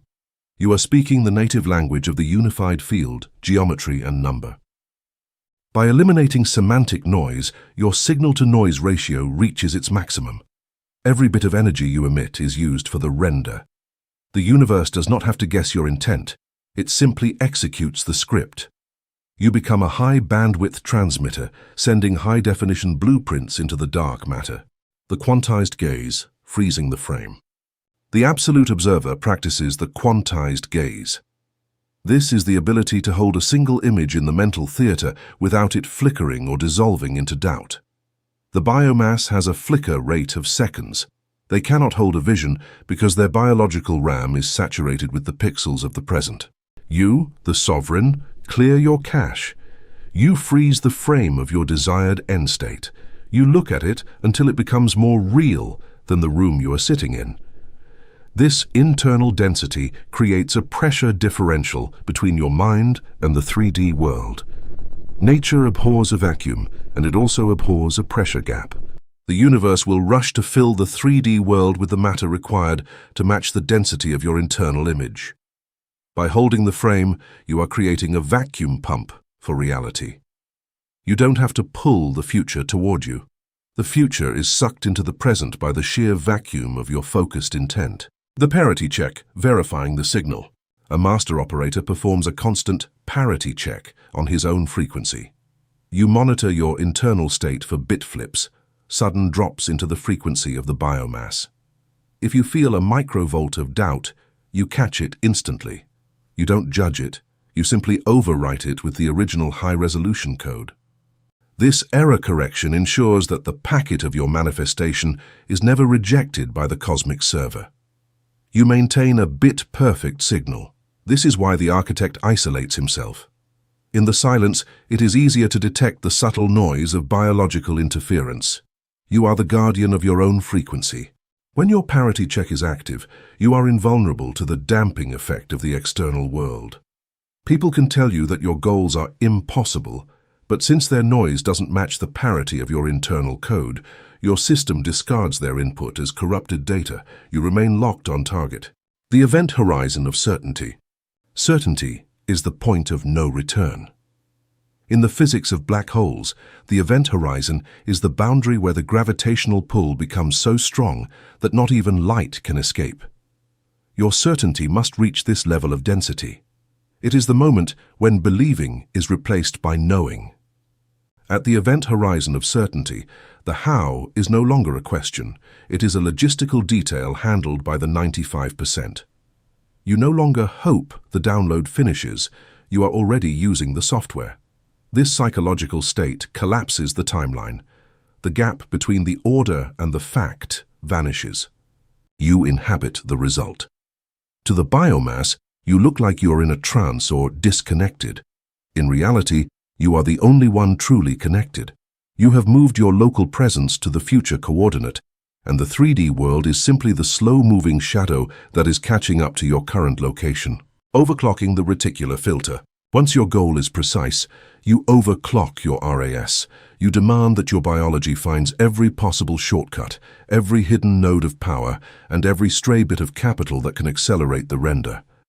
Your brain becomes a high-speed packet sniffer, scanning the social and financial matrix for your frequency. You start noticing glitches in the matrix, synchronicities that favor your expansion. A person says exactly what you need to hear. A news item reveals a market opening. These are not accidents. They are the data fragments of your new reality being preloaded into your 3D interface. Because your precision is absolute, your filter is absolute. You don't waste a single millisecond on information that doesn't advance the mission. Your throughput becomes legendary. You are moving through the board with the speed of an optimized algorithm while others are still loading the welcome screen. The render completion, the done bit. In the final stage of the collapse, you set the done bit in your psyche. You stop working on the manifestation. You stop trying to be the monarch. You simply are. This is the state of absolute rest. The signal has been sent, the packets are verified, and the render is 99.9% complete. This final silence is the most powerful part of the process. It is the aseptic pause before the 3D materialization. By not interfering in the final milliseconds, you allow the field to finalize the atomic structure of your empire. You have done your job as the observer. The result is now a physical fact. You look at the board of ash and see the new structure rising. It is exactly as you saw it in the vacuum. Every pixel, every cent, every alliance is in its place. The precision of the observer has successfully rewritten the laws of the local universe. The monolith is standing. The download is finished. Chapter 9. Clock Synchronization, the Quantum Zeno Effect, and the Illusion of Waiting. The Anxiety of Measurement, the Quantum Zeno Effect. To master the manipulation of conscious matter, you must understand that time is not a straight line flowing independently of you. Time is a variable that responds directly to the frequency of your observation. The human biomass emits an intention to the unified field, wealth, healing, structural dominance, and the next second opens its eyes. They compulsively check their 3D environment to see if anything has changed. They look at their bank account. They analyze the behavior of their competitors. They desperately seek signs in the physical world. They compulsively press the refresh button on the screen of their reality, waiting for the miracle to already be rendered. In quantum mechanics, this neurotic behavior has an empirical and devastating name, the quantum Zeno effect. In the laboratory, physicists discovered that if you observe an unstable quantum system continuously and repetitively, you can freeze its evolution. Subatomic particles that should decay or transform simply stop doing so, because the very act of constantly measuring them collapses the wave function over and over into its initial state. Anxious observation paralyzes the system's time. When you demand a change in your reality, the zero-point field begins to reorganize matter, events, and synchronicities. The wave is in motion, it is flowing. But if your biological ego panics and looks at the environment from desperation, asking, why hasn't it arrived yet? You are executing a quantum measurement from the frequency of scarcity. By observing your life from lack, you force reality to collapse into the exact same state of lack you were in yesterday. You froze it. You have frozen your own evolution. Your desperation to see the result is the electromagnetic force that prevents the result from materializing. You are holding the shutter of the cosmic camera open on a static image of your own poverty. To release the flow, you must first release the gaze of the needy observer. The relativity of desperation, time dilation. Albert Einstein demonstrated that time is not absolute. It is relative to the gravity and velocity of the observer. In regions of massive gravity, such as near a black hole, time slows down to a near standstill. In the thermodynamics of the spirit, fear, doubt, and obsessive need act as a suffocating gravity. When the gaseous man, the visible 5%, desperately needs a manifestation to occur to feel safe or happy, that need generates a dense and dark gravitational mass around his aura. What is the physical result of this emotional gravity? The dilation of spiritual time. From the universe's perspective, the delivery takes a millisecond. But because you are trapped in the gravitational pit of your own anxiety, time stretches and deforms for you. A week feels like a decade. You feel the universe has abandoned you, when in reality it is you who has deformed the structure of space-time around you through the pathetic weight of your own urgency. The absolute operator, the monarch of inner alchemy, repudiates urgency. You know that urgency is a confession of impotence. By eradicating need and assuming an aseptic, icy certainty, your gravitational field becomes light, aerodynamic, and friction-free. Time stops dilating. The temporal distance between thought and matter collapses. The three-dimensional offset, looking at the light of dead stars. To cure yourself of the vice of 3D confirmation, you must understand the slow and dense nature of the physical world around you. When you look at the night sky and see a distant star, you are not seeing the star as it is today. You are seeing the light that star emitted thousands or millions of years ago. You are observing the past. Three-dimensional matter, your body, your bank balance, the current state of your empire, functions under the exact same law of delay. The physical plane is a dense, heavy, and viscous medium. It takes time to reflect the changes that have already occurred in the unified field. When you look at your current circumstances, you are not seeing your present reality. You are looking at a residual hologram created by the frequencies and thoughts you emitted months or years ago. You are looking at the light of a dead star. If you react emotionally to your current reality, you lose the game. By feeling frustration because you are not yet free, or fear because there is still chaos, you are interacting with an obsolete hologram. You are injecting new vital energy into a dead structure, guaranteeing that same hologram projects into your future. It is a thermodynamic loop of misery and decay. The architect of the inner cosmos turns his back on the hologram. You become indifferent to the appearances of the 3D world. You understand that true reality, causal reality, is the vibratory field you hold in the silence of your mind. Physical matter is just the shadow. The mystic never fights with shadows. Harmonic synchronization, the clock of the eternal now. How do you synchronize your biological clock with the cosmic clock to annihilate the weight? By abandoning the concept of a future. The biological mind is trapped in linear time. It always conjugates miracles in the future tense. I will be powerful. I will have control. The universe will give me victory. The unified field does not process the future tense. In the quantum dimension of conscious matter, only one single coordinate point exists, the eternal now. If you ask for something for the future, the universe keeps you in a perpetual state of being on the way. The finish line moves away as fast as you advance. To synchronize the clocks, you must commit an act of temporal insolence. You have to experience the emotion of victory before the physical event occurs, and you must do so in the present tense. You do not wait for wealth to arrive to feel relief. You invoke the chemistry of absolute relief in your blood now. You sit in the center of your meditation chamber and feel it. You do not wait for illness to disappear to feel gratitude.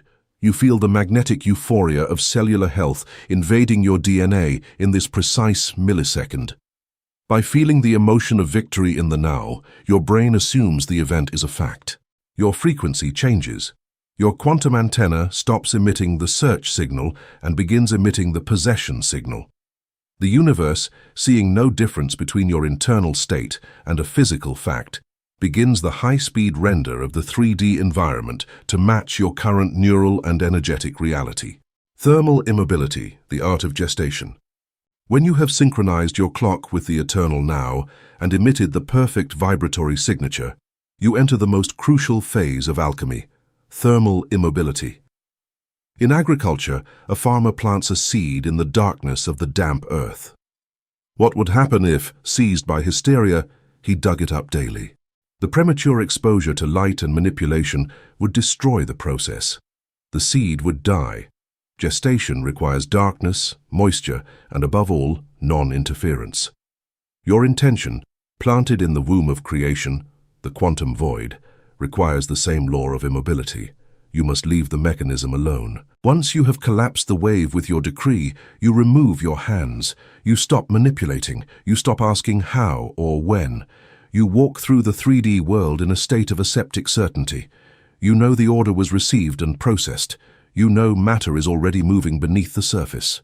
If an obstacle arises, you do not interpret it as a delay.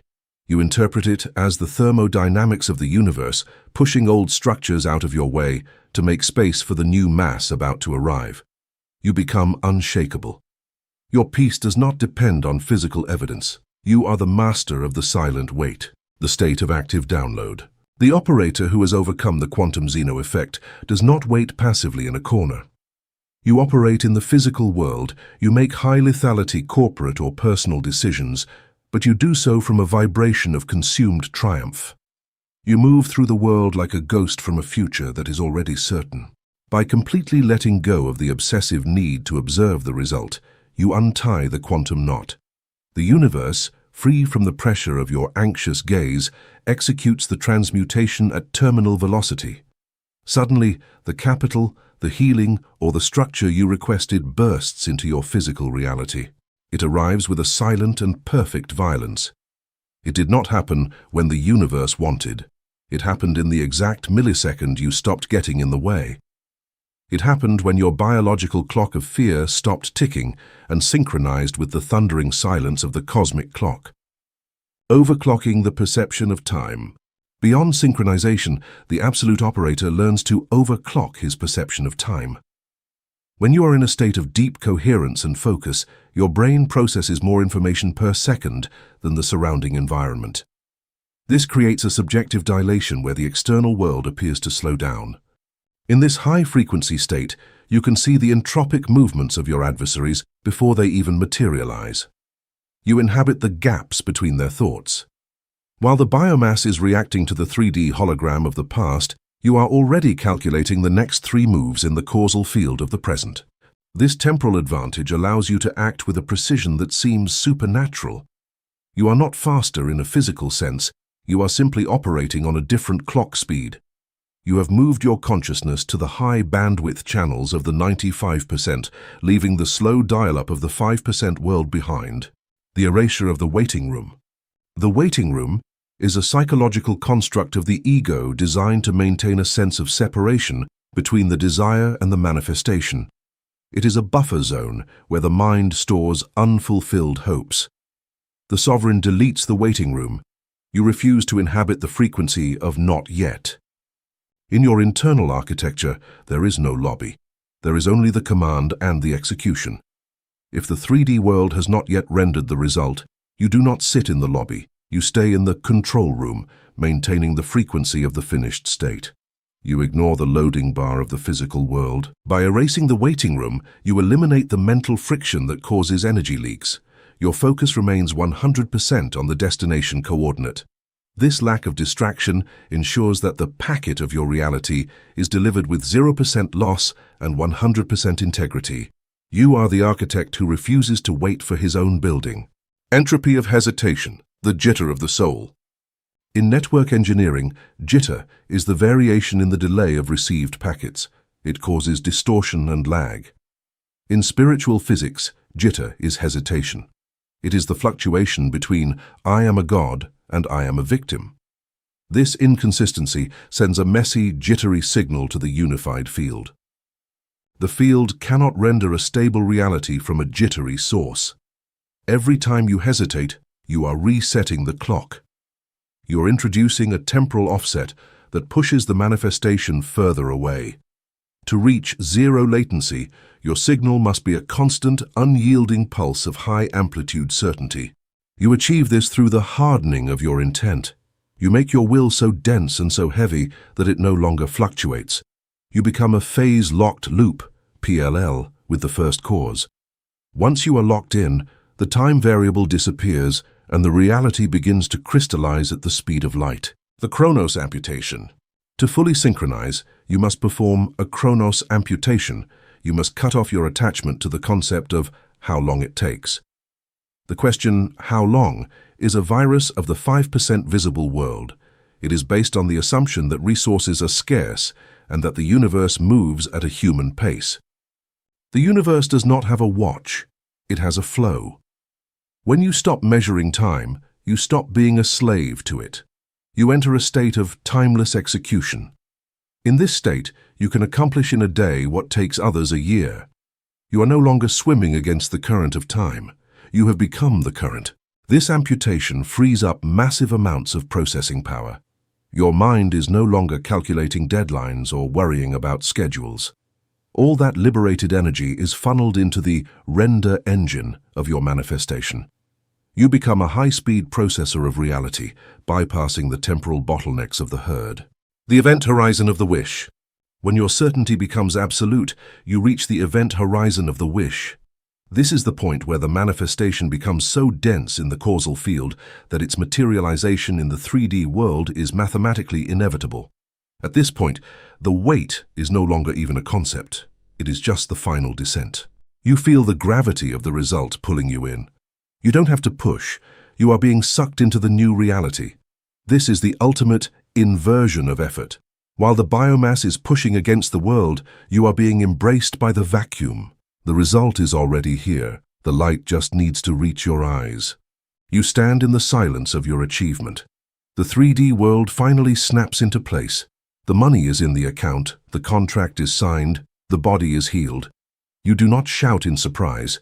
You simply nod. You knew the clock was synchronized. You knew the wave had already collapsed. You were already there. Chapter 10. The Immanent Singularity, the Absolute Collapse of Time and Matter. The End of Linear Causality, the Illusion of the Journey. To reach the supreme state of manifestation, inner alchemy demands that you murder the last and most persistent illusion of the biological mind, linear causality. Classical Newtonian physics, the level of consciousness where the human biomass operates, dictates that every cause has an effect, and that between them an obligatory space of time exists. If you push an object, it moves. If you sow a seed, it takes months to grow. The ordinary man applies this same physics to his spirituality.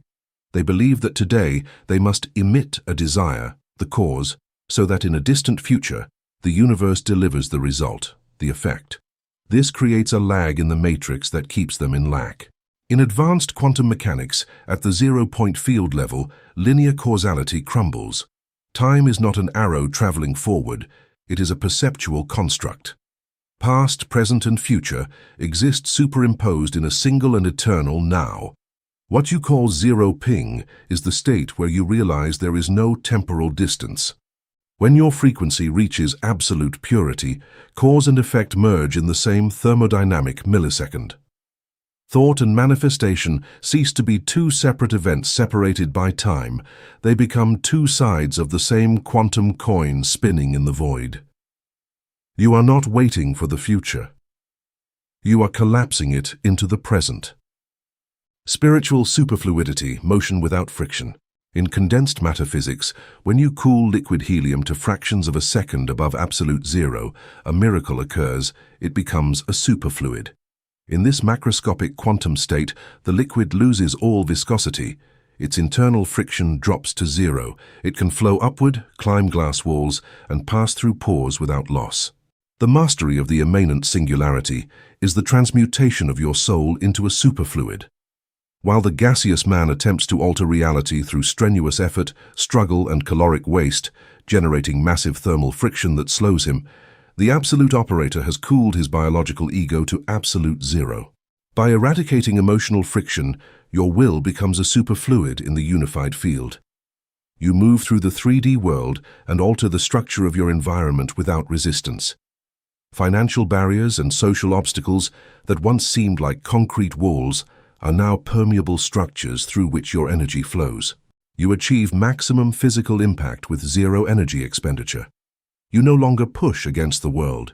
You flow through it as a ghost in the machine. This state of non-resistance is the ultimate weapon. When you don't fight the matrix has no choice but to let your frequency rewrite its source code. Macro-quantum entanglement, the annihilation of space. The human biomass believes it must attract things, They visualize wealth, health, or power as entities that are far away, somewhere in the universe, and must be dragged magnetically through space to their hands. This paradigm perpetuates distance and reinforces the belief that you are currently separate from your goal. The mystic operating in the singularity state uses quantum entanglement. Physics proves that when two particles are entangled, regardless of whether they are separated by a millimeter or 100,000 light-years, what happens to one affects the other instantly, violating the speed of light. This is non-local reality. In spiritual alchemy, you are not separate from the empire you wish to build. You do not attract matter, you entangle with it in the void of your meditation. When you merge your heart and mind in the aseptic certainty that the reality already belongs to you, your signature and your desire's signature become one system. From that millisecond, spatial distance becomes irrelevant. If you change your inner state, particle A, the outer world, particle B, simultaneously restructures to reflect that change. There is no journey. There is no waiting time. The space between you and your objective collapses upon itself. You are already there. The black hole of the will, infinite gravity. At the center of every galaxy exists a singularity, a black hole. It is a point in space where matter has condensed so much that its density is infinite and its volume is zero. The gravity of a singularity is so monstrous that it absolutely curves the fabric of space-time. Not even light can escape its pull. This is the physical model of your final evolution. The ordinary man is like a cloud of stellar gas. His energy is scattered, diffuse, chasing 1,000 irrelevant goals. They have no gravitational mass, so the universe does not orbit them. They orbit the crises of society and the whims of others. When you purge your mind, discipline your biology, and concentrate all your vital energy into a single, unnegotiable geometric vision, you experience an internal gravitational collapse. Your energy densifies until it becomes infinite. You become a singularity. In this state, you no longer need to make things happen. You sit in the deep immobility of your certainty and let your immense gravitational mass do the work. Resources, alliances, matter, and capital are literally sucked toward your event horizon because your vibration has warped local space-time. The universe obeys you because you are the heaviest thermodynamic object. Fusion of the observer and the observed. The fall of duality. The last veil of 3D illusion is duality, the belief in an I that observes and a world that is observed. Quantum physics, through the double-slit experiment, strongly hints that the observer's consciousness is what forces matter to take shape. In the singularity state, you experience the end of separation. You empirically understand that the physical environment, the chair you sit in, the capital in your accounts, and the empire you control are not external objects. They are the crystallization of your own energy. They are your own consciousness manifested in a slower, denser state of vibration. They are you. When you realize that you are the matter you are trying to mold, the struggle ends. You can no longer fight against external reality any more than you can fight against your own hand. If you wish to alter your material empire, you simply adjust your internal frequency with the natural ease of closing a fist. Dualism is the friction of the mind. By collapsing the distinction between here and there, you eliminate the transmission loss of your commands. Your will is broadcast directly into the substrate of reality without going through an external medium. You are the architect, the stone, and the building all at once. The sovereign of the instant, real-time manifestation. The empirical result of reaching the singularity is operating in real time. The biomass will observe you with reverential terror. They will see a human being who exhibits no marks of biological stress, who does not doubt, who does not pray to the sky, and who does not celebrate with emotional stridency. They will see a monarch of inner alchemy, who simply decrees a change in the structure of his reality and watches as physical matter folds, reorders, and obeys in days or hours. There is no magic. There is no low-resolution mysticism. It is the relentless application of the thermodynamics of the soul. You have purged friction. You have annihilated distance. You have collapsed time. You have transformed into the gravitational epicenter of your own cosmos. The quantum void is now your blank slate, and you possess the pure frequency chisel needed to carve stars. This is the domain of the absolute instant. The E, the zero-point protocol, deleting the buffer. In the final phase of the singularity, you must delete the buffer. In computing, a buffer is a temporary storage area used while data is being moved. In the mind, the buffer is the expectation of a delay. It is the subconscious whisper that says, "It's coming, but not yet." This buffer is a security breach. By deleting the buffer, you force your system into a state of instantaneous render. You no longer accept loading bars in your reality. If the thought is pure and the heart is coherent, the 3D world must update its pixels immediately. You treat every intention as an unnegotiable command to the local matrix. This protocol requires a brain that is no longer anchored to the seconds and minutes of the human world. You inhabit the Planck time of the universe, the smallest unit of time possible. At this speed, you are always ahead of the collapse. You are the one who decides when the wave becomes a particle. The vacuum pressure, sucking reality into form. When you become a singularity, you create a pressure differential between your internal void and the external 5% world. The vacuum of your intention is so powerful that it creates a suction effect. You don't have to reach for your goals. The laws of physics push the goals into your empty space. Think of it as a thermodynamic vacuum pump. By maintaining a state of absolute readiness, the vacuum, you force the surrounding high-pressure environment to flow into you. Money, influence, and territory rush into your life to fill the void you have created through your silent, cold certainty. If you feel you are chasing something, you have lost your singularity. A black hole never chases light. Light has no choice but to enter. You return to your core, you deepen your silence, and you increase your internal density until the world begins its inevitable slide toward your center once again. The crystalline architecture of the now. In this state, your life is no longer a series of events. It is a crystalline architecture. Every piece of your empire is locked into a geometric relationship with your center. Because you have collapsed the duality of space, your external world is as organized and stable as your internal meditation. You can look at a chaotic market or a social upheaval and see the underlying geometry.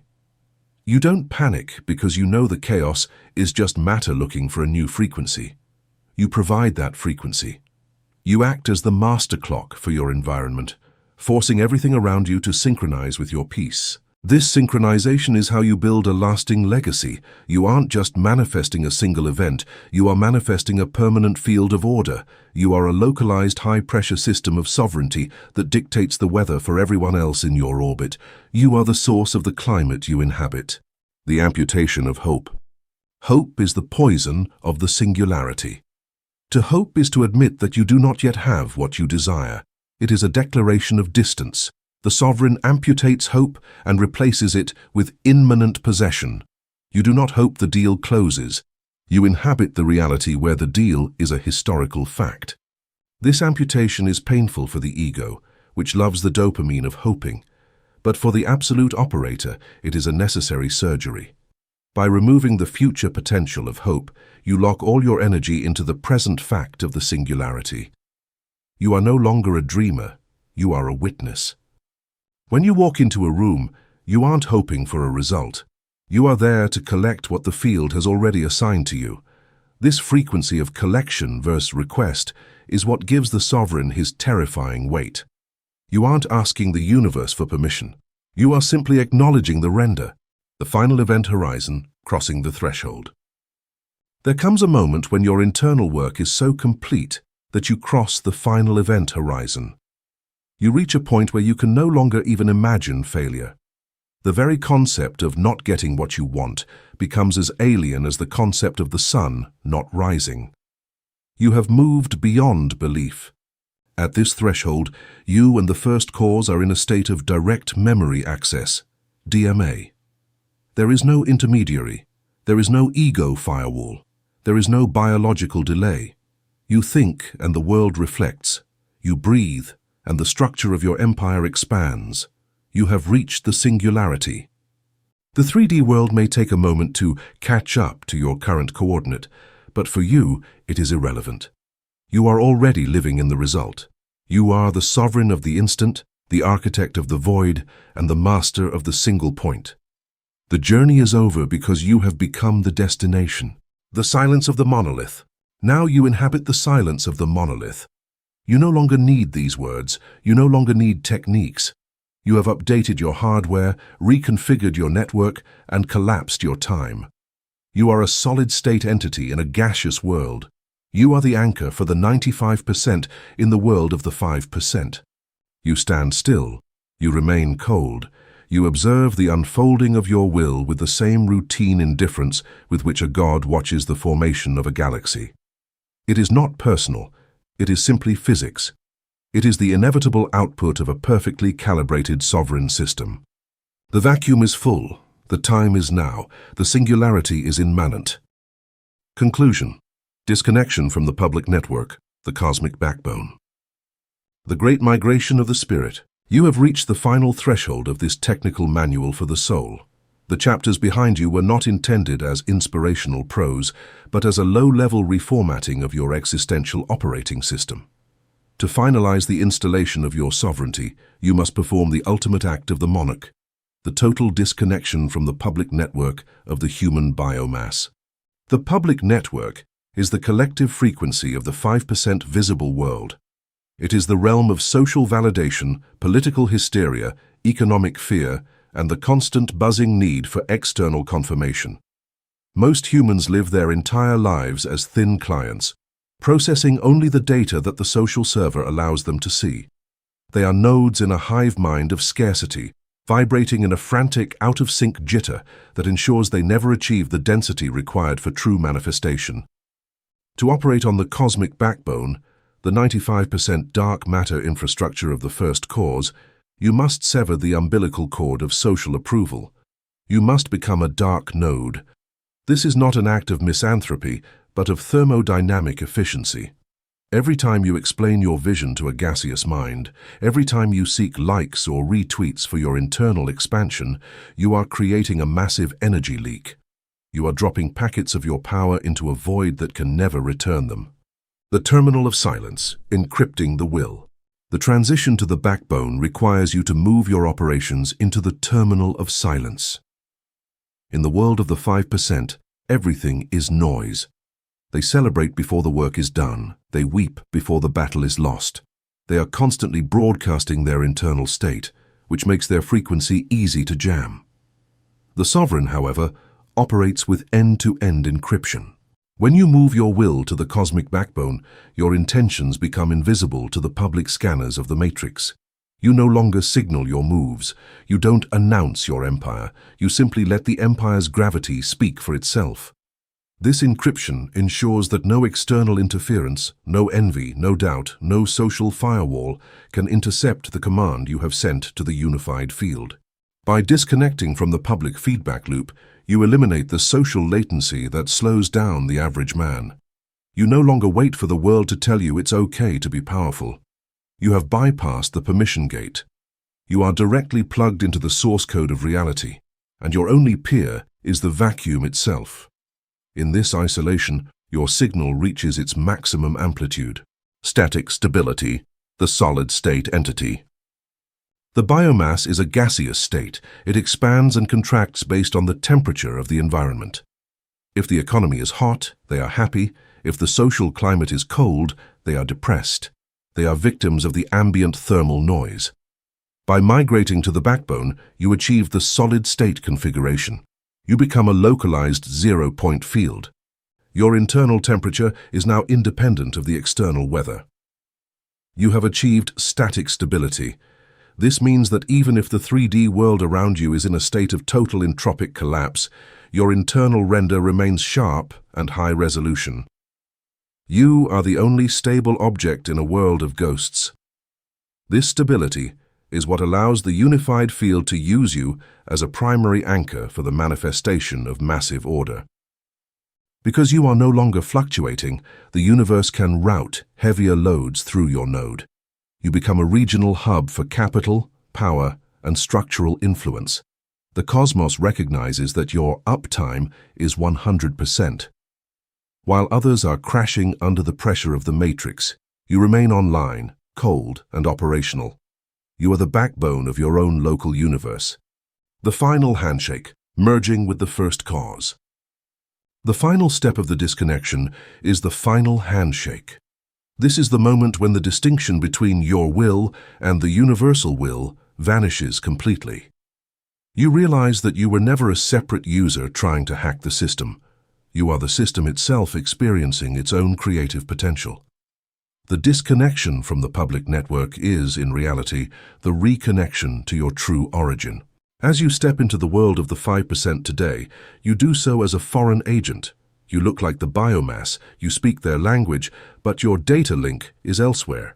You are a ghost in their machine, a monarch walking through a village of puppets. You do not judge them. You simply observe their low-resolution struggles with the aseptic pity of a god watching an ant colony. Your work is done.